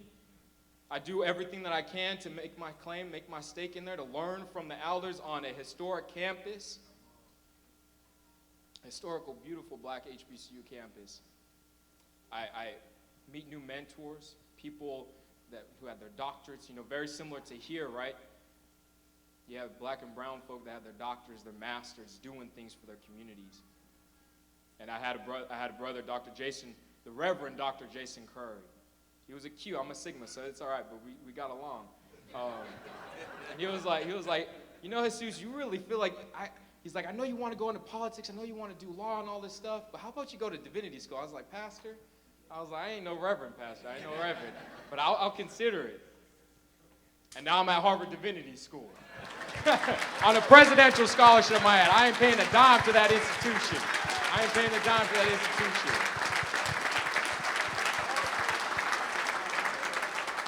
But it started at this conference. I still have my badge from that first conference.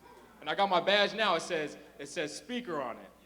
That's a full circle. I don't know if that ain't God working, then I don't know who is.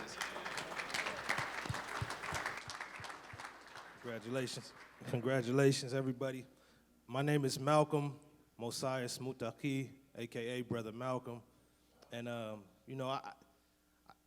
got my whole educational journey, I kind of got to start a little bit earlier, because on this stage yesterday, I heard a brother, mentioning how we have to bring the schools to the people on the stoops, in the projects, in the apartment complexes and all of that.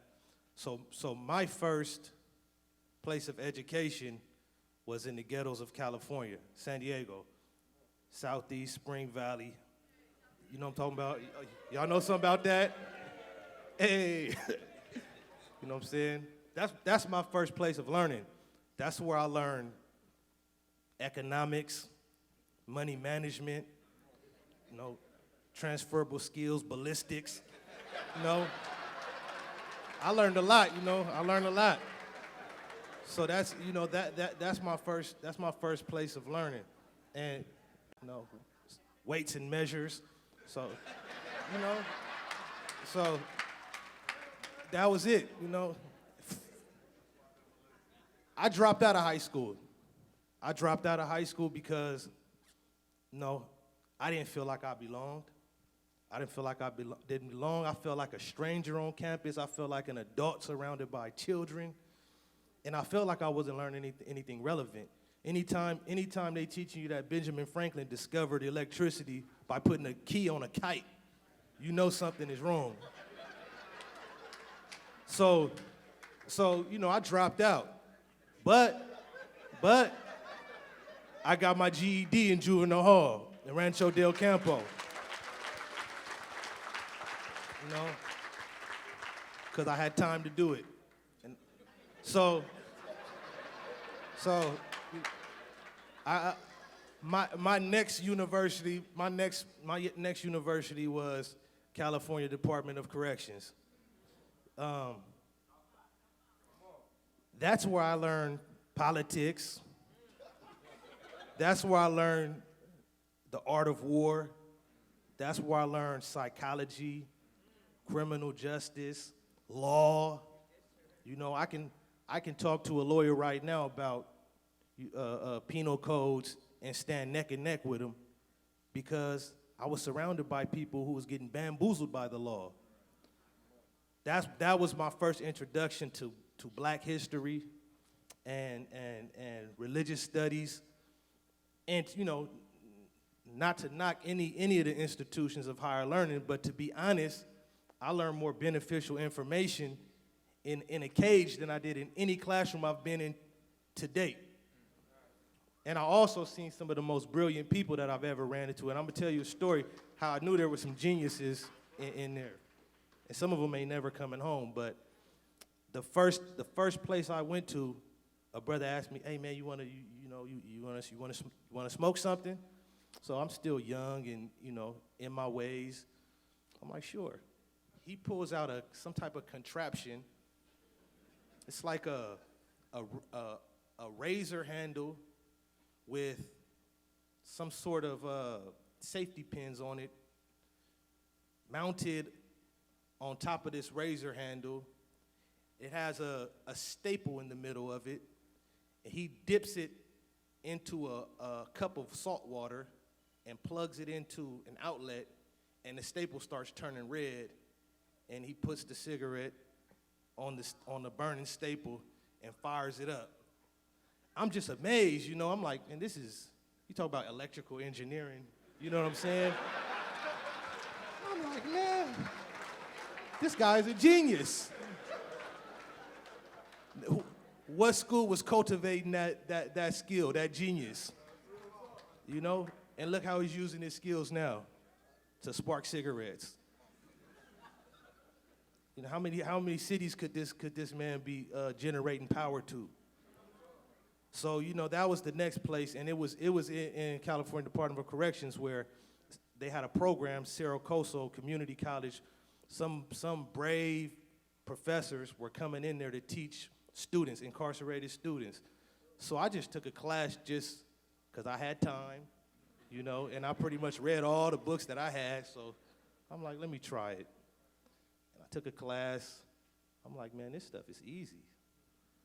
This is easy. This is college. So I took a class, and I don't like quitting. You know, anything I start, I like to finish.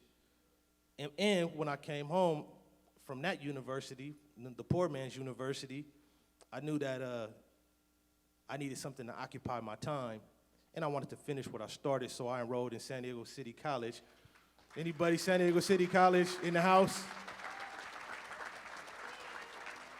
If you know, you know that's like the dopest campus for sure in San Diego. No, not to knock Tavares, what y'all got going on, what's that, Southwest? But San Diego City College is, you know, that's a dope campus. I know some of y'all been there, man. Yeah. So that's all I gotta say, man.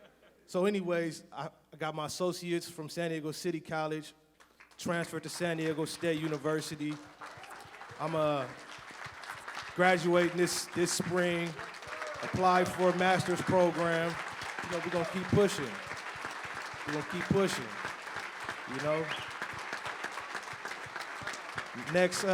Next 4 years, you know, by the permission of the Most High, I'm gonna be Dr. Martin Luther Malcolm.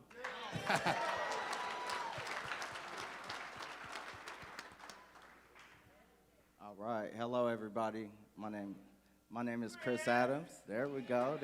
I like that. Shout out to CRC over there, you know. Honestly, I'm so blessed to be here. I really want to thank all the people that got me here. Is Professor Lugo here? Professor Lugo? Okay, perfect, thank you. Mike Corney, Perfect, and Mike Chappelle. My administrators right there. There we go. I would not be here without their help. So,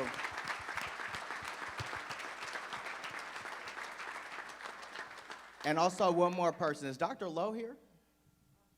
No, she's not here? Okay, I just want to share one quick story with Dr. Lowe. Dr. Lowe really helped me out. She got me into her math program. And I was not supposed to be in that math program, but she really made a big sacrifice for me to get in there. So I really want to thank her for her help in getting me here to this point. My name is Chris Adams. I'm from South Sacramento. Thank you.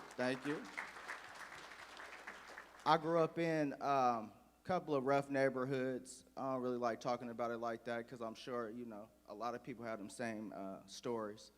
But as for me, when I was growing up, getting into school,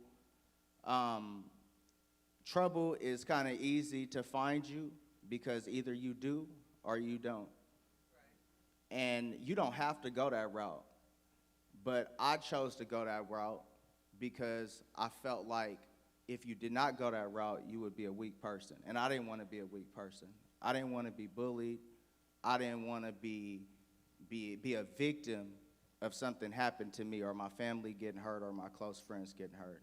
So I jumped into the lifestyle of getting my respect different ways, through fighting, through different ways of the street codes. Similar to Malcolm, I was incarcerated through this time. I got incarcerated 3 times. Got let out one time just to do community service really quickly. And that kind of changed my life because getting locked up gave me that label that that's what I was. I really felt like, okay, well, they say I'm a criminal. They say I'm this. That's what I am. If I'm a gangbanger, that's what we're doing.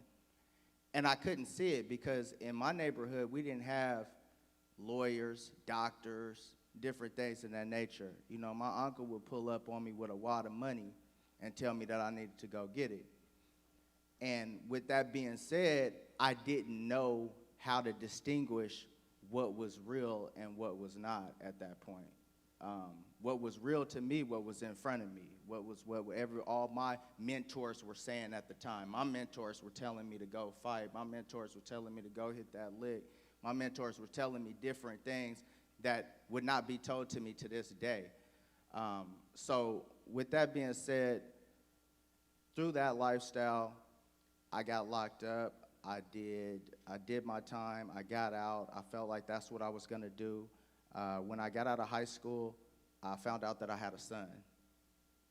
Once I found out I had a son, I always said that I was going to be there for my son full time.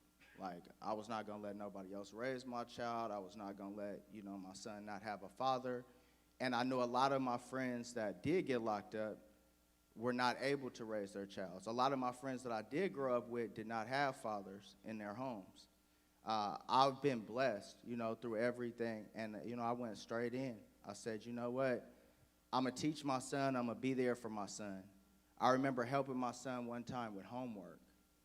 And I was so disappointed in him because he couldn't get, regular answers right that I thought was so easy. I was like, how you don't get that? 4 + 4, 1, 2, 3, 4. Just going through it, just saying, how are you not understanding how to add? And he was genuinely looking at me like he did not know what he was doing, and I thought it was so simple. And at that point, I was thinking to myself, you know what? I'm really hard on him right now. Maybe he doesn't know. Maybe he does not know how to add. I don't even know how to add. I was a high school dropout as well. I dropped out at the 10th grade. So from that moment on, when I heard that, he didn't know how to do it and I couldn't really teach him, how can I teach him something that I've never done? If I wanted him to graduate high school, how can I teach him how to go to high school? I didn't finish it. How could I teach him how to go to college? I didn't go to college. So with that being said, I went in, I enrolled. I met Dr. Bush, actually. I met Dr. Bush. He told me to come in. He said he would help me, and that's what he did, and that's why I'm here today. Thank you. All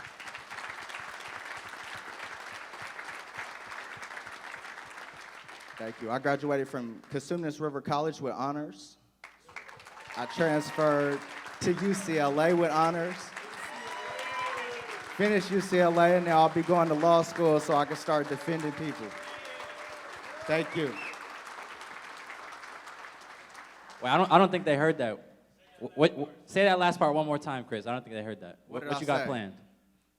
Graduating from UCLA with honors, and I was going to go to law school so I could start defending people.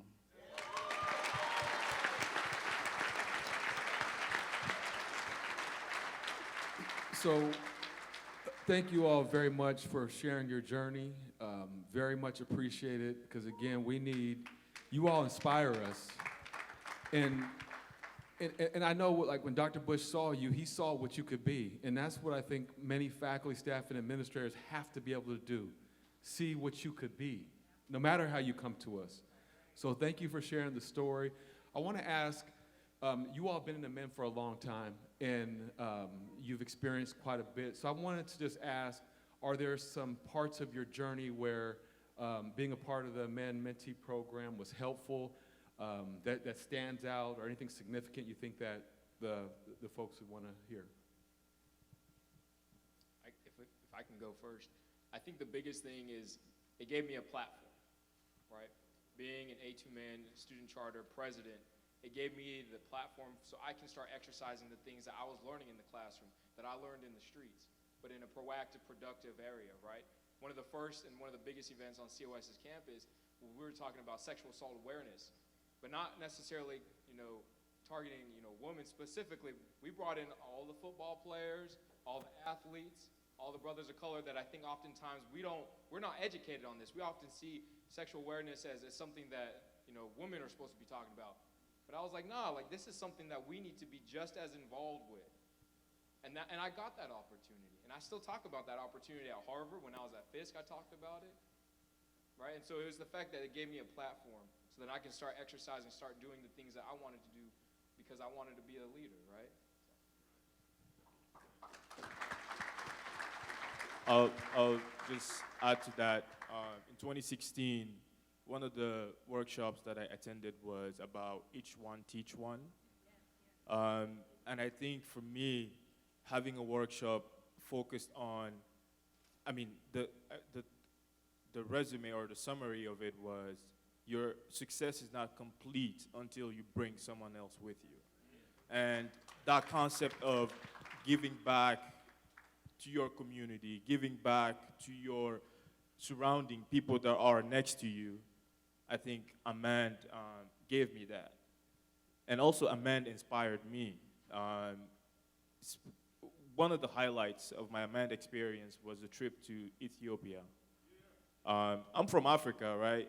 And maybe I have a totally different experience. Yesterday I was on the panel. I was listening to the panel with, about brothers that recently went back, and I was just thinking to myself, for me, it wasn't the first time to go back to Africa because I was born in Africa. But just going to Ethiopia and looking at architecture, looking at buildings, seeing churches being carved out of rocks, just imagining that black people did that, for me was mind-blowing. So I would say it's about the surrounding, the inspiration, and people that I came across with A2MEND, and highlighting Dr. Vines, who was my mentor and also the vice president of my community college.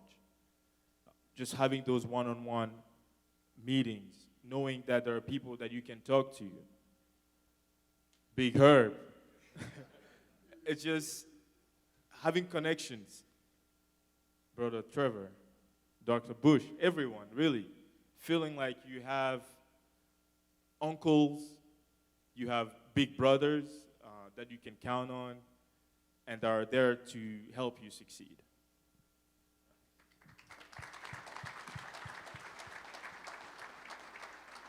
I'd say for me, the biggest thing that, especially the men conferences, and also I got to go on the excursion to Ethiopia as well.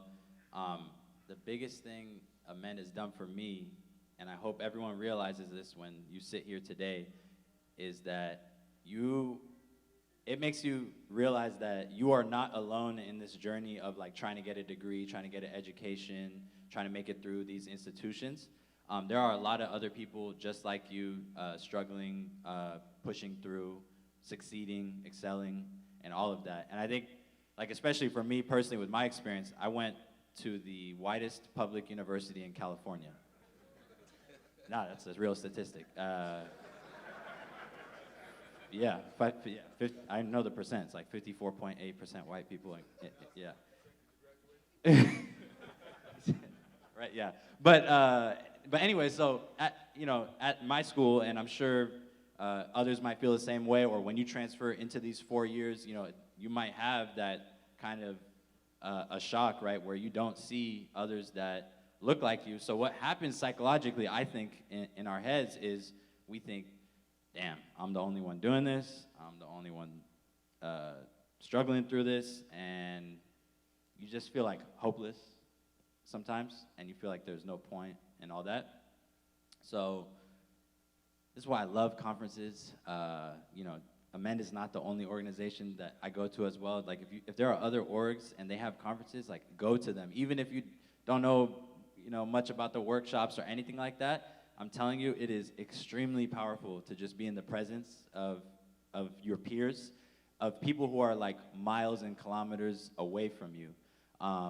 Because it just reminds you, and I think people keep using the word re-energize, recharge, remotivates, but it reminds you when you go back to your campus, you're gonna have that image in your head and be like, wait, when you struggle through that math problem, or you get that bad grade on a test, or you deal with some BS and microaggressions and racism and discrimination on your campus, in the back of your head, you're gonna be like, wait, there's no way I'm the only one going through this. I know there's others that probably are feeling the same pain, and so it helps you push through and give you, the motivation to want to keep going forward. So at least for me, that's what A2MEND does for me, and it's like a very needed recharge, because these PWIs like drain your battery, and you need to come to these conferences to kind of get recharged back up to finish through, right? So that's what A2MEND does for me.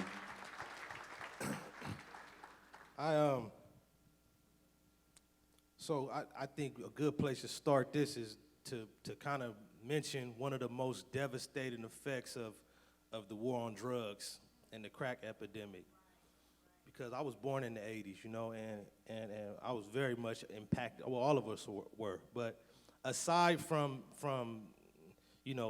chattel slavery effectively being reestablished through the war on drugs, through the prison industrial complex, one of the biggest effects of the war on drugs was the elimination of the big homie. What I mean by that is that, when you come from an area where all of the elders in your neighborhood, the potential big homies, are smoking crack, are strung out, are locked up, you have no big homie, you have no mentors, you have nobody to look up to, you have not one positive male black role model in your neighborhood. And I'm a firm believer, everybody need a big homie. Everybody needs a big homie. So we got one of the issues in these neighborhoods, because I know I do police accountability work, but also peace work, you know what I'm saying? Because it's two levels of accountability. We have to hold the police accountabilities for being Klansmen with badges, but we also got to hold our own people accountable for killing each other and knocking each other down, right? But when you go to a young dude who don't have a big homie or never had a big homie, and you was born in the 80s or the 70s, and you trying to tell him something, it's like, who are you? I ain't got no big homie. I never had a big homie. I don't respect my daddy, so I'm sure not going to respect you, right? So I think, one of the things that A2MEND does is that, it puts you in a circle of positive black role models. How often is any black male, I don't care if you didn't grow up in the streets. You could have grew up in Beverly Hills. How often are you going to see 20 black men with doctorate degrees in one room at the same time? and the thing is that, you know, we're not talking about, you know, some petty bourgeoisie brothers, you know what I'm saying? I mean, these is regular brothers. Now we could be,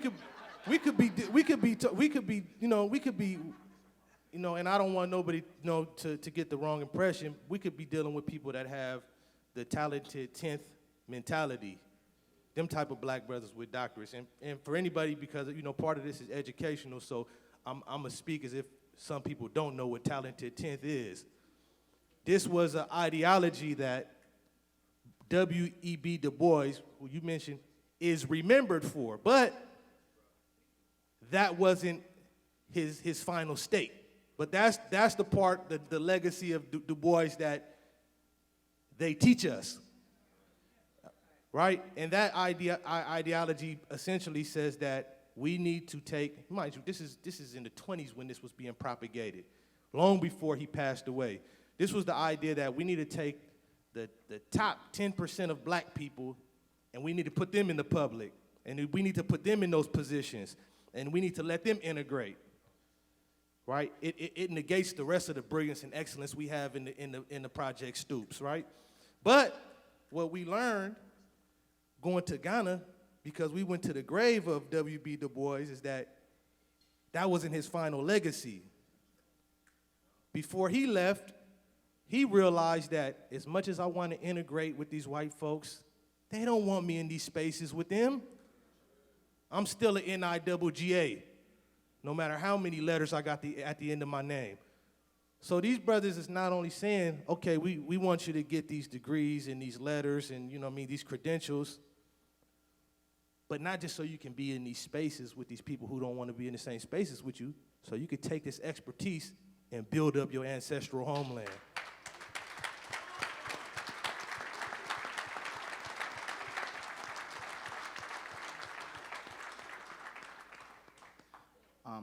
What A2MEND has taught me was to be accountable for my actions. To reiterate everything that everybody said, that is absolutely true. A2MEND has gave me resources. It has gave me a community with everybody in here. It gave me some type of sense of belonging for what I was doing. When I was on my journey, I was just solo. Like, I didn't really care about nobody else in that midst. I wasn't trying to help nobody. I wasn't trying to be nobody's big homie at the time. I was just trying to look out for me and my son and my family and what I was doing. But being at A2MEND and having great mentors, like all these mentors, I share different things with every single mentor, so I can't point out every single one. However, they've all helped me in some type of way, whether they know it or not. Just watching their demeanor, just watching their movements has helped me. And just having me in this space where everybody's looking nice, everybody's looking sharp, and everybody's talking about education and prospering, that has helped me tremendously, more than that you would ever know, because I just don't have that. I didn't have that prior to in my life. And when I talk about accountability, now I have others now, the younger mentees that come after me, that I now get to show them the way.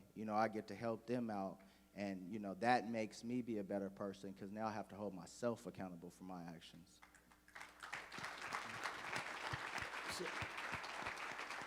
Thank you all very much. And as you know, in the room, we have mentees, maybe some potential mentees. We have faculty, staff, and administrators. And you all had a journey, and you've navigated all the way through to success. What kind of advice would you give to maybe some of the mentees of how they can connect, like maybe you were talking about, Chris, with different people along the way? You pointed out different people, and you said they've helped you. So what kind of things would you recommend for the faculty, how they can connect with students that maybe have your similar experiences? What could you recommend to the administrators, the faculty, and students? I would say just put yourself out there. Go out and talk to somebody. What's the worst that could happen? I know Malcolm could probably agree with me on this. Like, when we're up in the streets, you're not really thinking about the consequences. The worst that could happen, well, what's most likely to happen is getting locked up or dying. Does that seem like that's a big thing? Yeah, that's a big thing. Like, that's the biggest thing. Like, what does that mean? So I think it's just, different when you actually understand what's the worst that can happen. Like, if I went up to this guy and talked to him, what can he tell me? No? Like, who cares if he told you no? There's another person who will say yeah. So, you know, just keep it moving, keep it pushing, and don't burn no bridges along the way. I'm sure there's been plenty of people who I did not agree with at the time. And I was like, I really probably do not like this person. However, I stood with it. I, you know, swallowed, you know what I'm saying, swallowed my pride, as they would say. And later on, they came through for me. And I was like, man, I was tripping.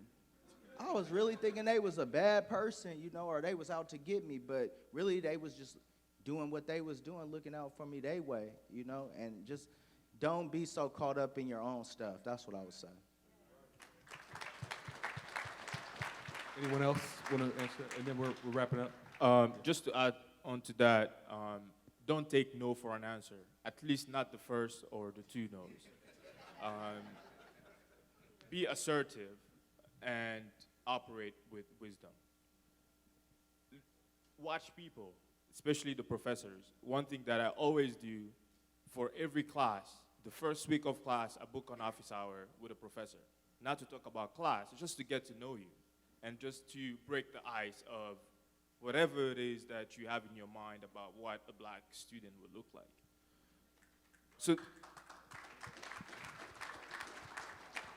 just understanding people, watching, knowing when to hold back, knowing when to ask questions, what questions to ask.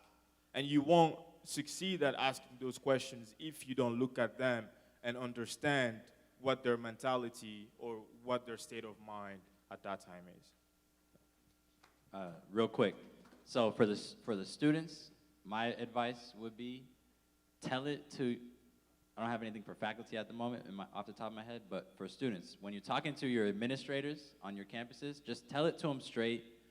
Tell them how you feel. Tell them what you would like to see on your campus, because they need to hear the honest feedback of how you feel. And if you think it's BS, then call it BS. But for the administrators, and this one was so frustrating for me, you know, at Cal Poly, because I discussed with them and I talked with them. You know, I was a token black guy, so, you know, whatever. And but I told it to him straight and everything. And the part that was so frustrating to me and came up several times, several years in a row, was, oh, I get you, I feel you, but my hands are tied.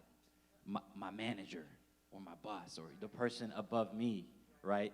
Like literally, like I went to the top of my school. I have a relationship with the president of my university, my alma mater. And I told him, I was like, yeah, you just need to get rid of the university police department. I don't know why we need that. And you can just have like an unarmed security force, you know, like they have at schools in Europe and stuff like that I saw when I studied abroad. I don't know why we need, you know, fully armed army for our campus. We're just talking about the campus. And so his response was, he's like, yeah, well, you know, the CSUs wouldn't really like that, you know, and, you know, we would get in, you know, trouble with, you know, my boss, the chancellor. Like, even I went to the top, you know, the president, he's saying that his boss, you know, or whatever would, you know, get him and have him in bad terms and all that. So I don't really know what the word of advice is for administrators because I'm not in that position and I never was, but that whole like, oh, my hands are tied type of thing, like you need to be bold and just like, if it means it's gonna put you in bad terms with the person that's above you, well, somebody has to take a risk. And somebody has to stand up, you know what I mean?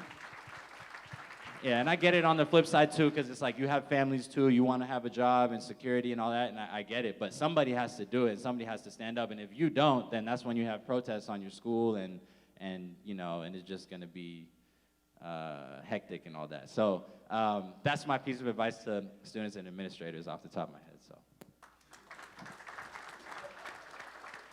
So fellas, we thank you for sharing your journeys, some very personal aspects of it. We appreciate what you all have done, and you will always be in high regards for A2MEND. So thank you so much. Let's give them a round of applause.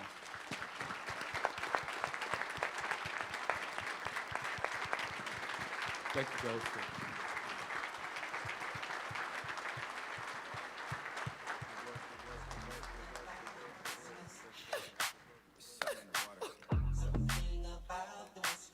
Hey, oh.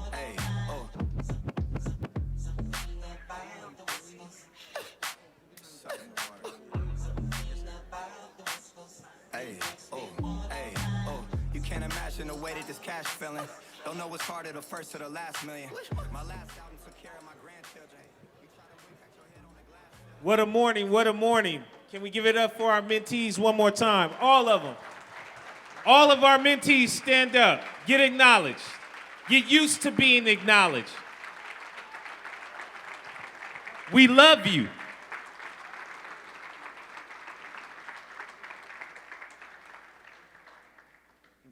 We're going to go into our breakout sessions, and so my understanding is that the student strand will be in this room. It'll start at 10:30. We have the administrative, faculty, and staff strand in the jetway, which will also start at 10:30. And then we have the female student strand, which is in the Core 1 room. So everybody enjoy. Let's get to these sessions. I know they're running behind, but thank you all for coming out to the 15th Annual A2MEND Conference.